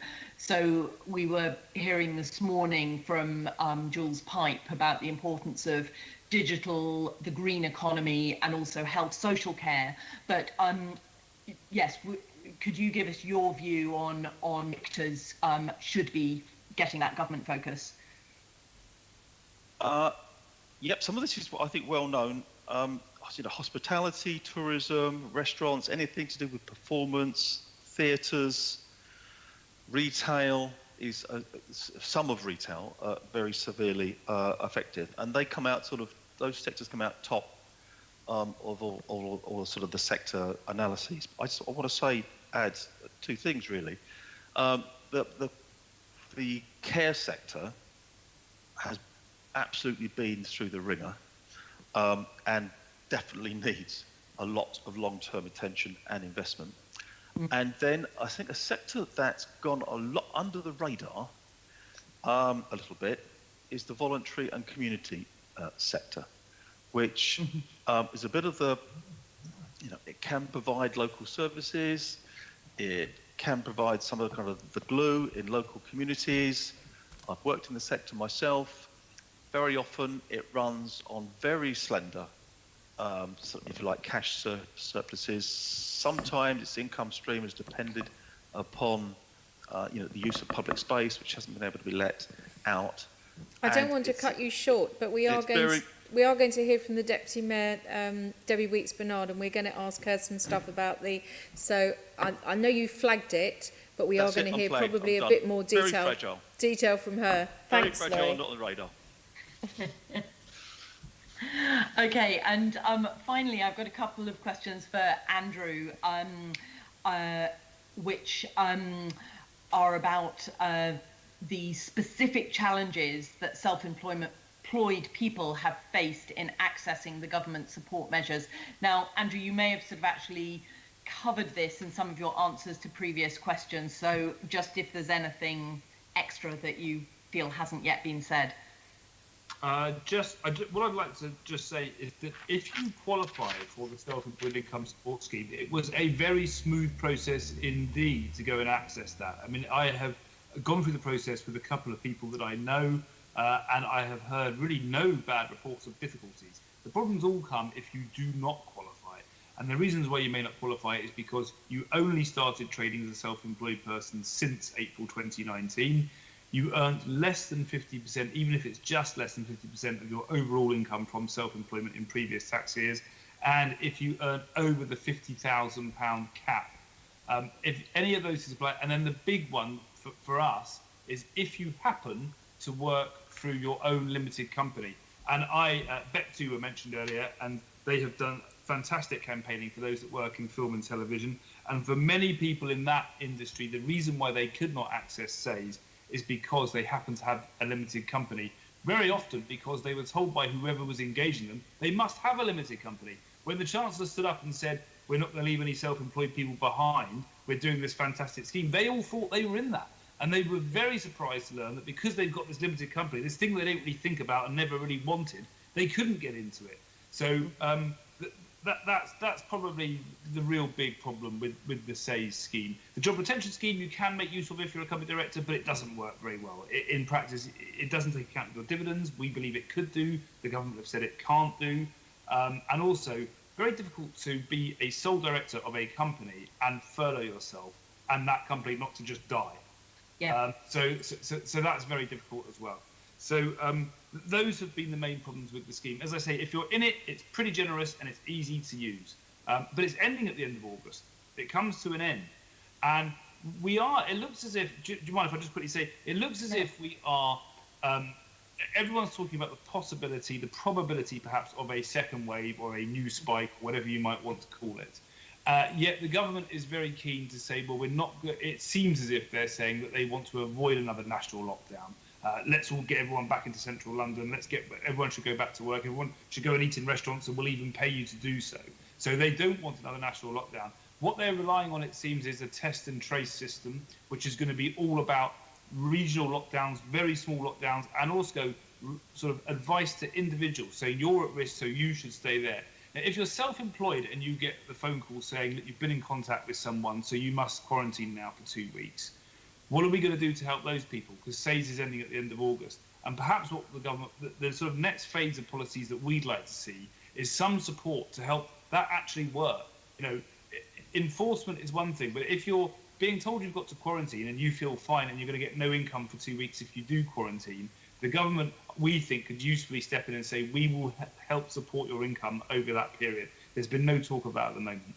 Yeah, thank you. That's a great idea, having something that supports workers who are being targeted through the test and trace system, because if we can't make the test and trace system work, and if people don't quarantine, then the likelihood of getting on top of any potential new rising cases is really difficult. Thank you, Chair. I'll hand back to you. Okay, can I just see if anyone did want to come in on any further of those questions to any of our guests at this point? Okay, we're now 3 minutes in advance of when we're expecting Deputy Mayor Debbie Weeks-Bernard to join us. So I'm just going to bang the gavel then, just very briefly, and we'll take a pause. Here. Unless she's arrived, is that? She has. Is that? I won't bang the gavel. I'm going to cease banging the gavel and I'm going to welcome Deputy Mayor Debbie Weeks-Bernard. And we wondered if you'd like to just lead off in this section on supporting in-need Londoners and the role of the voluntary and charity sectors by making a few remarks. Obviously, we're all relatively pressed for time in the sense that we don't want to be here for too long. But if you'd just like to introduce some thoughts on this. I know that you've had some meetings with on a round table basis with people trying to gauge the impact on Londoners, and I think it would be really helpful for the committee to hear from you at this point. Thank you. Okay, thank you so much, Chair. So I'd just like to make a few sort of initial comments about the VCS. I know that it was raised initially, and I'd like to thank the gentleman for raising it. It's a really important sector. It is one which we know has stepped in to support some of the most vulnerable groups, not just in London, but across the UK. And the reason that it's such an important sector is because I know that perhaps you may have talked about this previously, but we know that COVID-19 has had a disproportionate impact on particular groups of individuals. And if you come from a Black, Asian or minority ethnic background, if you are disabled, if you are already on a low income, if you are a migrant, if you come from some faith backgrounds, then COVID-19 has had a very detrimental impact upon you, not just in terms of infection rates, but also in terms of your livelihood. So I know you may well have been talking about some of the sectors which had to close during the lockdown, and we know that there are certain groups of individuals who are more likely to be found in certain sectors than others. And so obviously with the closing down of those sectors, it would have had a hugely disproportionate impact on those individuals most likely to be found in some of those sectors. So the reason that the voluntary and community sector is so important is because it has really stepped up continuously to support some of those individuals who, for want of a better phrase, have fallen through the cracks. So I know we've been talking a little bit about the job retention scheme, talking about the support for self-employed individuals, the self-employed impact support scheme. And indeed, we know that the government has put in quite a lot of money into the welfare system, which has been welcome. So the £1,000 a year that's been put into the standard allowance in UC, all of this has been incredibly welcome and important for those on some of the lowest incomes, but there still remain individuals who have fallen through the cracks, unfortunately, either because they have insecure status. So if you're a migrant with no recourse to public funds, you cannot claim universal credit. You're more likely to be able to need to rely on the voluntary and community sector for advice on welfare, for legal advice about your status, for support if you are worried about friends and relatives who themselves are shielding, who are locked down, who you are not able to visit. But we know that this is a sector that's also provided befriending services for those who are isolated, and also do an awful lot of work to support those who come from certain Black, Asian and minority ethnic backgrounds.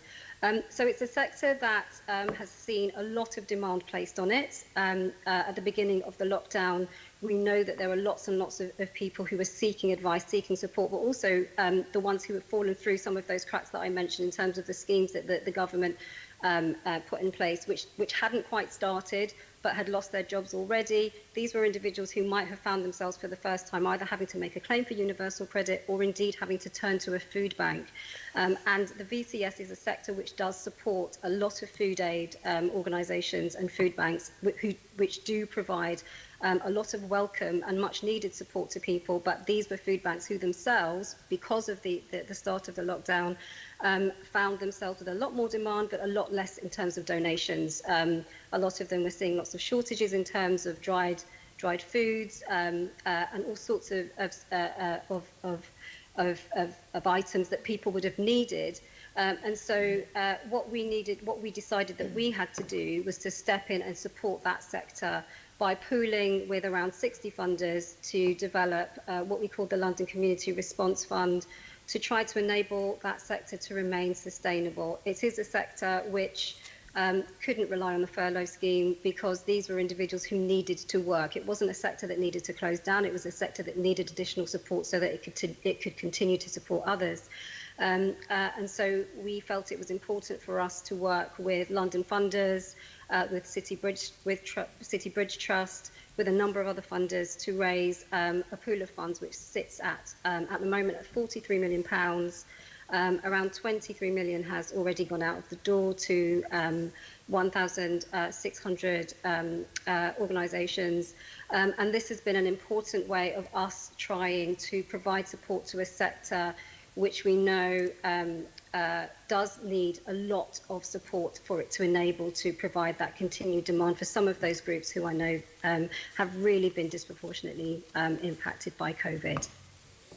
Well, thank you very much. One of the issues that I wanted to ask you about was what engagement the Mayor has had with London's voluntary and charity sectors through the pandemic. But I think that's a very practical example of the kind of convening power that the Mayor over the years has used in the past and is continuing to use now from the mayoralty.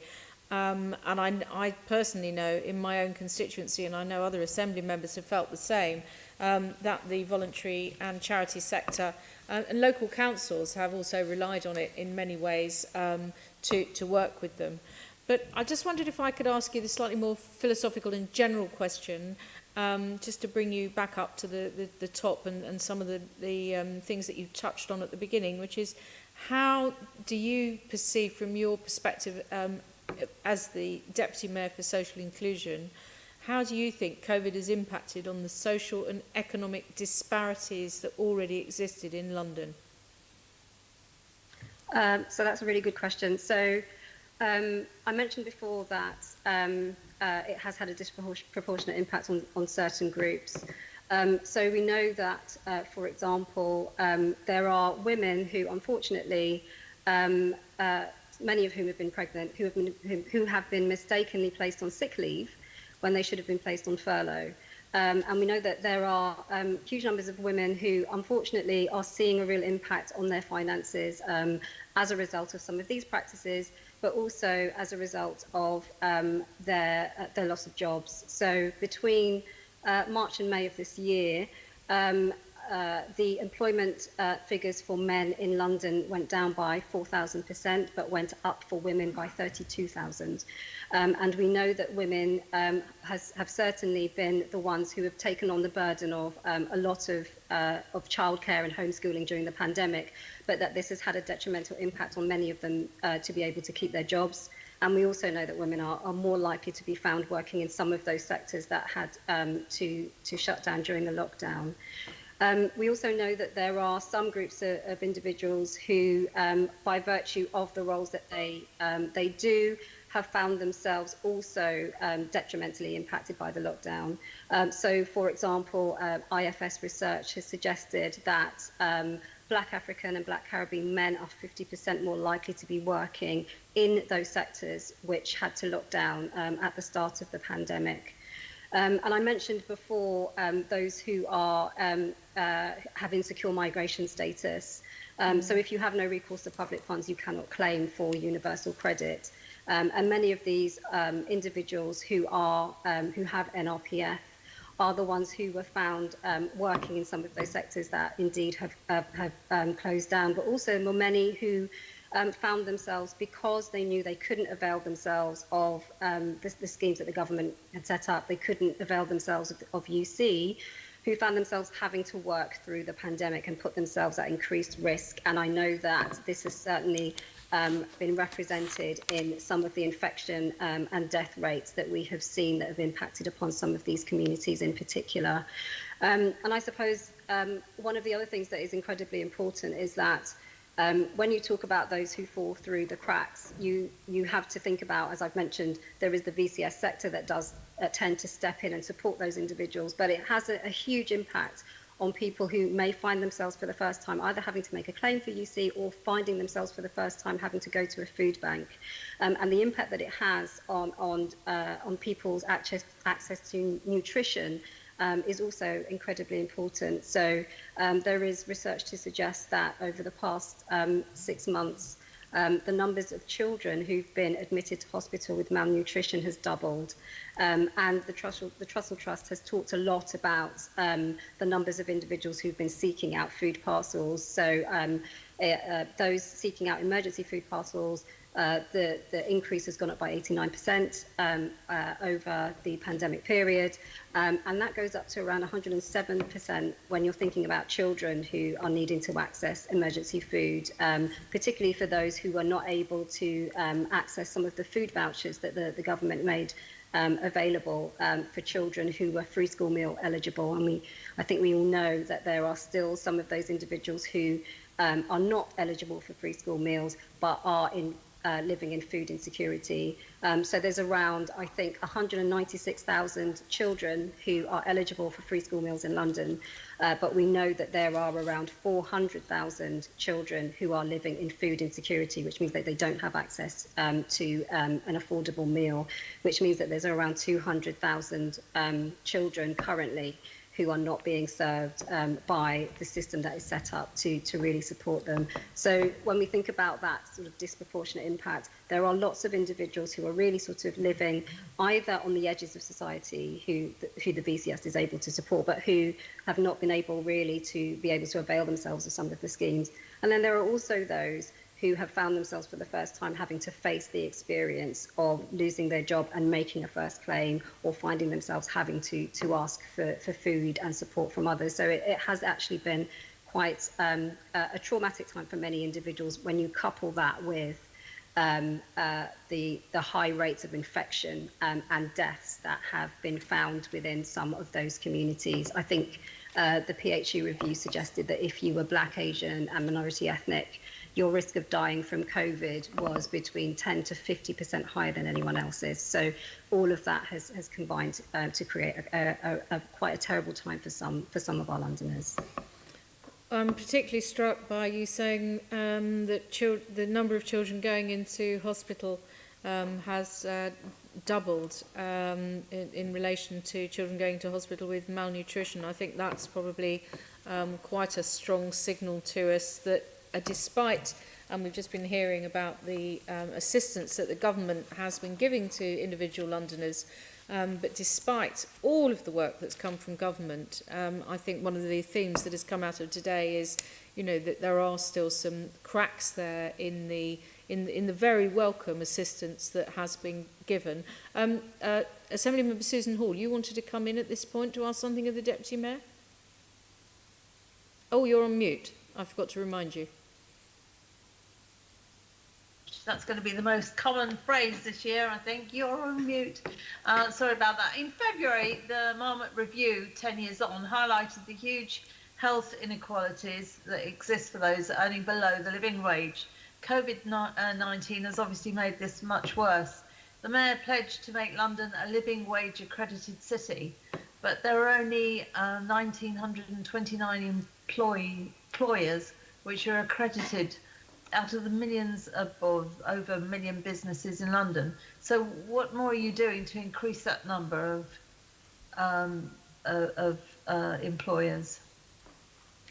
So I suppose one of the best vehicles that we have, and I don't know if Rajesh spoke about this when he was on the call earlier, is the Good Work Standard. It's one way of trying to get employers not only to pay their staff a good living wage, but also to recognise that you need to provide a holistically positive working environment for people so that they want to work with you, that they feel that they're able to progress out of low pay, that they're able to access support from you in terms of health and well-being, and also that you've got a workforce which is representative of the city in which people live.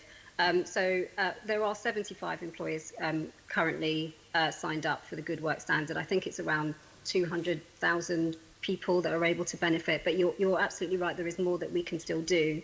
And I think that we have to continue to work with employers in London to get them to consider working towards signing up to the Good Work Standard, because it's incredibly important now more than ever, I think, that as an employer, you show your employees that you care about their well-being by paying them at least the London living wage. And as we know that once the furlough scheme does come to an end, and we suspect that the impact this will have on unemployment figures in London will be stark, it's really important for those employers who are still operating within the city, who've been able to allow their members of staff to work from home, but who've been able to remain viable, to continue to do so, and not to let this be a moment at which they think about paying their staff members less, because the pressure that this will place on many of the VCS sectors that I mentioned before, on the food banks, and indeed on the welfare system, will be incredibly high if those employers were then to think that it would be better, easier for them to pay their workers less than the London living wage than to pay them at the London living wage, or indeed more if they could do so. Yeah, I understand that. Are you doing anything specifically around that at the moment, or have you got any plans to do anything specifically around that? Well, I mean, this is a question really for Rajesh and his team, because they're the ones who work on the Good Work Standard specifically. But I'm always happy to work with Rajesh and his team to ensure that we are working as much as possible to encourage employers to pay their staff the London living wage. I think it's an important thing to do, and I will always lend my support to any deputy mayor or anyone across City Hall who wants to work closely with employers to do that. Yeah, because it's sort of part of your remit when you look at that. So you would be prepared to work with them, or you are working with them? Always working with Rajesh to do this work. A lot of the focus that we have, or that I have, is not just on working with the employers, but it's also working with the employees, because often it's about trying to support the employees to have as much information at their disposal to be able to go to their employers to make requests for a promotion, or to know that, to make sure that they are aware of their own rights at work. So we have an employment rights hub that we have set up, which has been specifically targeted at making sure that all employees know what their rights are at work. So we're very keen to make sure that we do that, and that work is very closely aligned with the Good Work Standard initiative as well, so that employers know that we are as concerned about making sure that they are good employers as we are for making sure that employees have a good experience at work. And that works as well with the mental and physical disabilities groups. Are you working with the volunteering sector on this, around the whole work issues? Yes, no, absolutely. So another thing that we think is incredibly important for well-being and good mental health is giving employees the opportunity to volunteer. So we are very supportive of employer-assisted volunteering, and we do encourage employers to allow their employees to have some time during the year where they can volunteer for local causes. It's important for them to feel that they're giving back, but it's also important for some of those charities in the voluntary and community sector that I mentioned before to avail themselves of the skills of those who are working either in their local vicinity or elsewhere, who could really help them to bolster the work that they're doing to support others. So yes, definitely support volunteering, and also definitely support making sure that as part of the element of the Good Work Standard, which focuses on well-being, that employers do all they can holistically to provide a working environment that supports their employees' health and well-being. So how's that changed over the last few months? I mean, that you were doing before. What have you changed in the last few months? Because obviously everything has changed in London. So what have you done specifically that's different, if I may ask that? Yeah, no, it's a fair question. So when it comes to employees' rights, we've readapted our employment rights hub to make sure that it has FAQs available on it if people have worries or concerns in relation to coronavirus. We've updated it so that they're aware of what they need to do with regards to sick leave, with regards to maternity pay.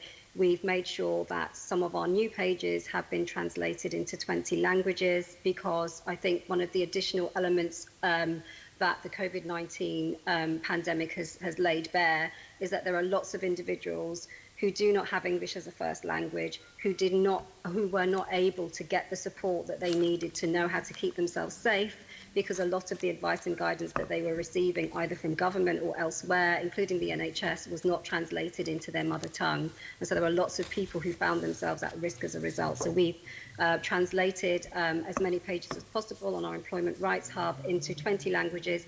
I recognise it's only 20. People speak about 300 here in London alone. So we've made a really important start on trying to address that. And so we've tried to make sure that we've updated all of our information, certainly on that side in relation to employment rights at work, to ensure that if you are worried about worker exploitation, for example, or indeed if you're worried about whether or not you previously were able to be eligible for the job retention scheme, or any of those sorts of questions, that you would be able to go to our site and to be able to get the information that you're seeking. Okay, but what about the positive side? You're saying how their rights, that and their entitlements and everything else. What about the encouraging side? What are you doing to encourage any of these groups to try and get jobs and employers to employ them? I mean, we're in a completely different ball game now. So I imagine all your previous ways of working have got to change. One of the things we've been trying to get out of you now and the Deputy Mayor is what has changed. I mean, we all know living in this world, it has changed drastically. What I'm trying to get out of a couple of you is what methods have you changed to accommodate what we've all been going through, and not just a way people can make sure they access their rights. I'm sure the unions are brilliant at that. That's fundamental with what they're doing, and they do it well. But what are you doing to encourage employers to take on people with mental illnesses or disabilities, physical disabilities? What are you actually changing now that will help the situation as it is changed? So I suppose one of the things that it's important to recognise is that I suppose employers themselves have faced a very challenging time during this pandemic. And we have a programme that we run which has specifically been about trying to get those people who are furthest from the labour market into work. And it's the Workforce Integration Network. You may have heard of it. It's specifically addressing the fact that if you are aged between 16 and 25 and you are black and you are male, your rate of unemployment is incredibly high in comparison to any other group. It's an unemployment rate of around 33% in comparison to a rate of 15% for your white male counterparts. So prior to the pandemic, we were working very closely with some of those sectors which were clearly growing, so the tech sector and the construction sector. The construction sector we recognise as a sector which clearly had to stop operating during the lockdown. The tech sector is a sector which could continue to work because obviously you can work from home if you're working with that sector. One of the things that we clearly had to do to adapt, and we've had, I think, many of the deputy mayors or others that you may have spoken to will probably say the same thing, is that we've had to adapt a lot of our programmes and bring them all online, which for some people has been quite tricky. So, for example, we've been working with a group of young men for whom digital access is really difficult. We've been running a series of interventions online with the employers that we've built up really good, strong relationships with, who have built really good working relationships with these young men. But the young men themselves, unfortunately, during the lockdown, have not been able to access digital equipment in the same way that others may have been able to do so, because these are young men who are living in challenging circumstances for many. So we've been working with employers not only to get them to do this online work with us, but also to get them to think about providing some support to those young men so that they can access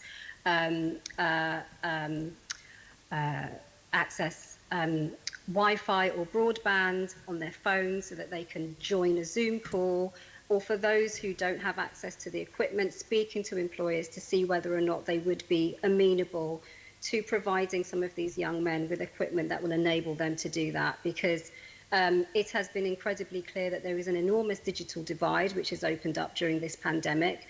Yes, we've brought a lot of our resources online. I've mentioned the Employment Rights Hub. We've provided lots of our additional support online for those who've been seeking advice about migration status. So, for example, those seeking the EU settlement scheme. But we've also tried to spend some time and money on printing leaflets and doing leaflet jobs where we can, because we recognise that not everyone has access to online. So we've tried to adapt as much as possible. Okay, well, I'm glad to hear you talk about employers, because they are the clue to getting more employees. If we take that scheme as an example, what's the name of that particular scheme you've just told us all about? So that's the Workforce Integration Network, or WIN for short. Okay, and how many students or people are involved in that? So I don't have the exact number because I think we've lost quite a few during the pandemic. How many did you have? Do you want to send that? Can you send that to us afterwards, perhaps? Approximately. Yeah, Sorry. I could send that to you afterwards, definitely. Approximately, just approximately. I don't have the approximate number. I'd have to get that for you, Susan. I'm sorry. Do you know how many employers were involved in that? No, not offhand, I don't. Initially, we were working with around 10 to 20 construction work organisations, but then we were bringing on tech companies, and because we've gone through the current crisis, I'm not sure now how many are still working with us. So when I say we are trying to work with employers to get them to provide some of that tech, it's about trying to make sure that we can keep hold of some of the employers that we've built good relationships with. But it's one of those. I think just send it to us after the meeting. Can I just ask then, perhaps you'll send us how many employers and how many employees. Can you tell me how much that particular scheme has actually cost? Can you send that to us as well? No, can I just ask how much? No, I don't have that figure to hand. No, it's just that if you give an example of how well you're doing on something, which all of us are interested in, it is interesting to know whether we're talking about 5 people, 50 people, 500 people. How many employers? Assemblymember Hall, we're running short of time now. Can we hurry up a bit? How much it's actually costing? Because we must make sure, because that's our job, that money. Yes, we must. The Deputy Mayor has agreed to send us that information. I'm sorry, Assemblymember Hall, you've just had. I'm sorry, you've had 15 minutes on these questions, and we know your view. The Deputy Mayor has just agreed to send us the information. Okay, so we're not going to badger her in the meeting now. If we can go back to my questions, we went over to the ones that you wanted to ask. That's what we're here for, Chairman. If I could just come back on the points that you were just making on the wider basis rather than about the specific scheme, and I know you've been holding these round tables to try and get a sort of qualitative feel for how the virus has been impacting on different communities across London. I wondered if you know whether we've been collecting information at City Hall so that we can have a better quantitative understanding in terms of which of London's communities have had the worst impacts and are therefore most in need of support. Is that something that you're able to tell us? Is that information being collected? No, absolutely. Yes. So during the pandemic, we've been holding both roundtables with many of the communities that have been adversely affected by the pandemic, but we've also been conducting a weekly survey with organisations to find out how they're faring during the pandemic, but also what are the sorts of things that the people that they've been working with or the communities that they're serving have been asking for. So I've met with about I've had around 16 roundtables so far, which have covered all of the faith organisations, all the faith groups, including Jewish groups, Muslim groups, Hindu, Sikh, and Christian. And I've also held roundtables with Filipino and Southeast Asian workers who have talked both about their experience of race hate crime during the pandemic, as well as the impact that COVID-19 has had on some of their healthcare workers, as well as Somali Londoners who've talked a lot about the way in which their inability to properly get the support that they need from the welfare system has impacted upon their household incomes. So we've done that work, but also I mentioned that there is this fund that the Mayor contributed to, which is called the London Community Response Fund. And as part of that fund, we've been holding weekly surveys with all of the organisations who have either received funding or have applied for funding, just to find out from them about the sorts of issues that are important to them or have been important to them during the pandemic. And they have told us that some of the biggest issues for them as organisations have been, I suppose the things that we would accept, funding, capacity, the ability to remain sustainable are some of the biggest issues. But when they're talking about some of the areas of demand that ordinary Londoners have come to them for support with, Londoners have come to them for support with mental health, and they've come to them for support with regards to food and with regards to isolation.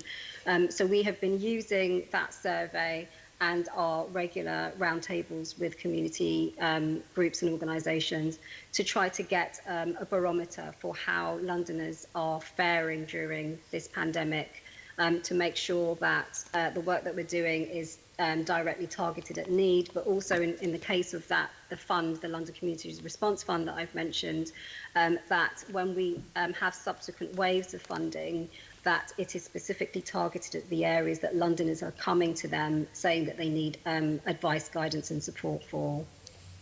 I wonder, thank you very much for that. I wonder if you would be able to share with us I mean, that sounds like a lot of data that you've been able to collect, whether you'd be able to share us with that as a sort of moving picture of what's been going on for Londoners from March. And also, when you were talking about the London Community Response Fund, I think you said that 1,600 organisations have already benefited, and I wonder if we could have a sort of picture of how that they spread in terms of the kind of sectors that they're in. And I think you also said 23 million has been allocated already, and it would be good to get a sort of picture of how that's been allocated now, and with waves in the future, if you are already in a position yet to say how that further £23 million that's not yet been allocated, how that might be allocated to support organisations and to support those communities going forward. It would be very helpful if we could have that information.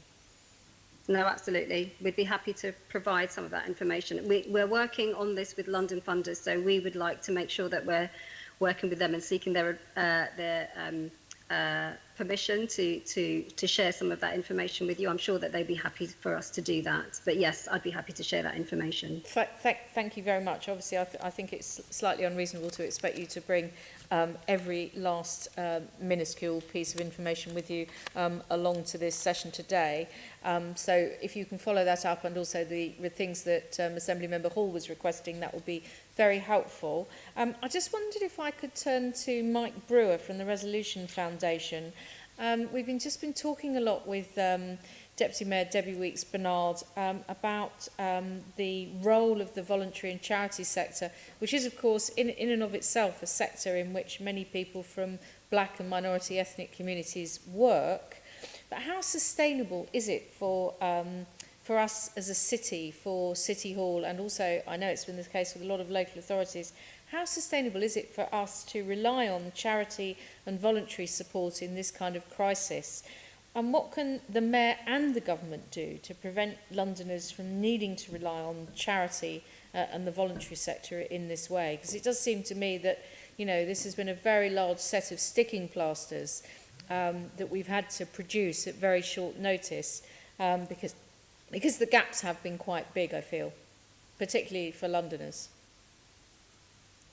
With apologies, I don't think I've got very much to say about that. If we look at the groups who are excluded from the government's measures, probably the most important one are migrants who have no recourse to public funds, and obviously they will be dependent on the voluntary sector. But I think you're highlighting a much wider issue about what local government can do, and I'm afraid, being an expert more on national government policies, I don't really have anything to say. I wonder if I could ask Laurie if he would like to add anything to that thought about whether or not the reliance on the charity and the voluntary sector is really something that you know, perhaps we ought to be thinking beyond. I think you might be on mute, if I'm allowed to use that expression again, without someone telling me I've used it too many times.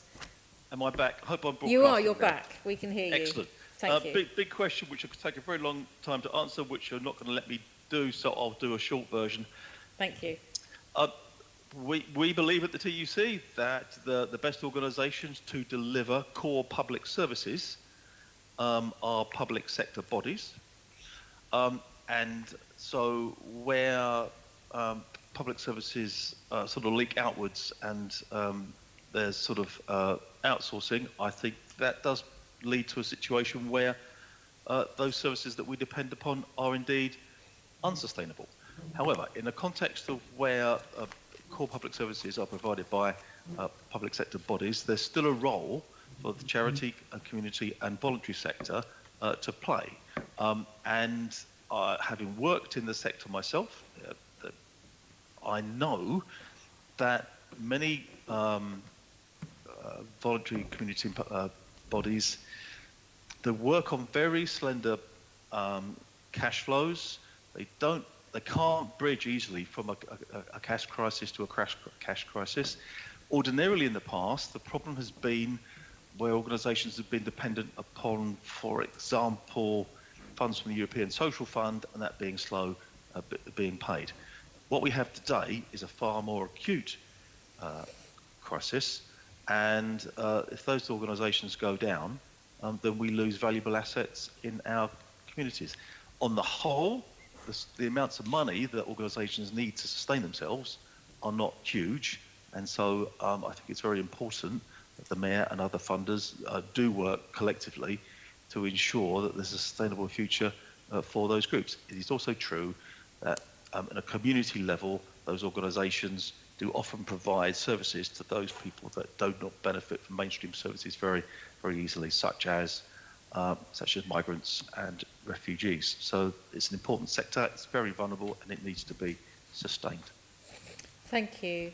Well, listen, I'd like to thank all of our guests for their contribution. I had hoped to finish all the questions to the guests at about 22, but it's about 1:45 now, so I think we've run over by a tiny bit. And I'd just like to ask the Assembly members if you're happy to note the report that we received and also the discussion that we've just had, and if you're minded to delegate authority to me as the Chair in consultation with the party group lead members to agree any appropriate outputs from this meeting. Is that agreed? Agreed. Thank you. We have item 7 on the agenda, which is the Economy Committee work programme prepared for us by Dan. Thank you, Dan. That's on pages 147 to 148. Can I ask the committee to note the work programme as agreed under delegated authority by the Chair of the GLA Oversight Committee on the 13th of May and the 20th of July 2020? Is that noted? Noted. Thank you. The item 8 on the agenda is the date of the next meeting, which is currently scheduled for Monday, the 28th of September at 11 a.m. However, as I mentioned at the pre-meeting, hopefully this will change, because I think a number of us do find Monday mornings is not the best time, and it never has been used as a slot for our meetings. So if you will note the current date, which we are currently also seeking to change. Is that noted? There is item 9 is any other business. There is no urgent business that I have had. Assembly Member Russell wants to. Chair, yes. Could we thank our guests for a really interesting and helpful session this afternoon? I'm sorry, I thought I had thanked the guests for their contribution earlier, but I'm very happy to thank them members can add our thanks. with more amplitude if I didn't sufficiently thank them with amplitude, and also to thank Rajesh Agrawal, the Deputy Mayor, who was here earlier. But we've had really great contributions from John MacDonald, Laurie Hazelden, Andy Chamberlain, Debbie Weeks-Bernard. It's been. Have I forgotten anybody? I hope not. I probably have Mike Brewer, who I'm not sure is on the call anymore. It's been a very good session. Thank you all very much for your contributions. There is no any other business, and I am still going to declare the meeting closed despite the best efforts of Assembly Member Russell. Thank you.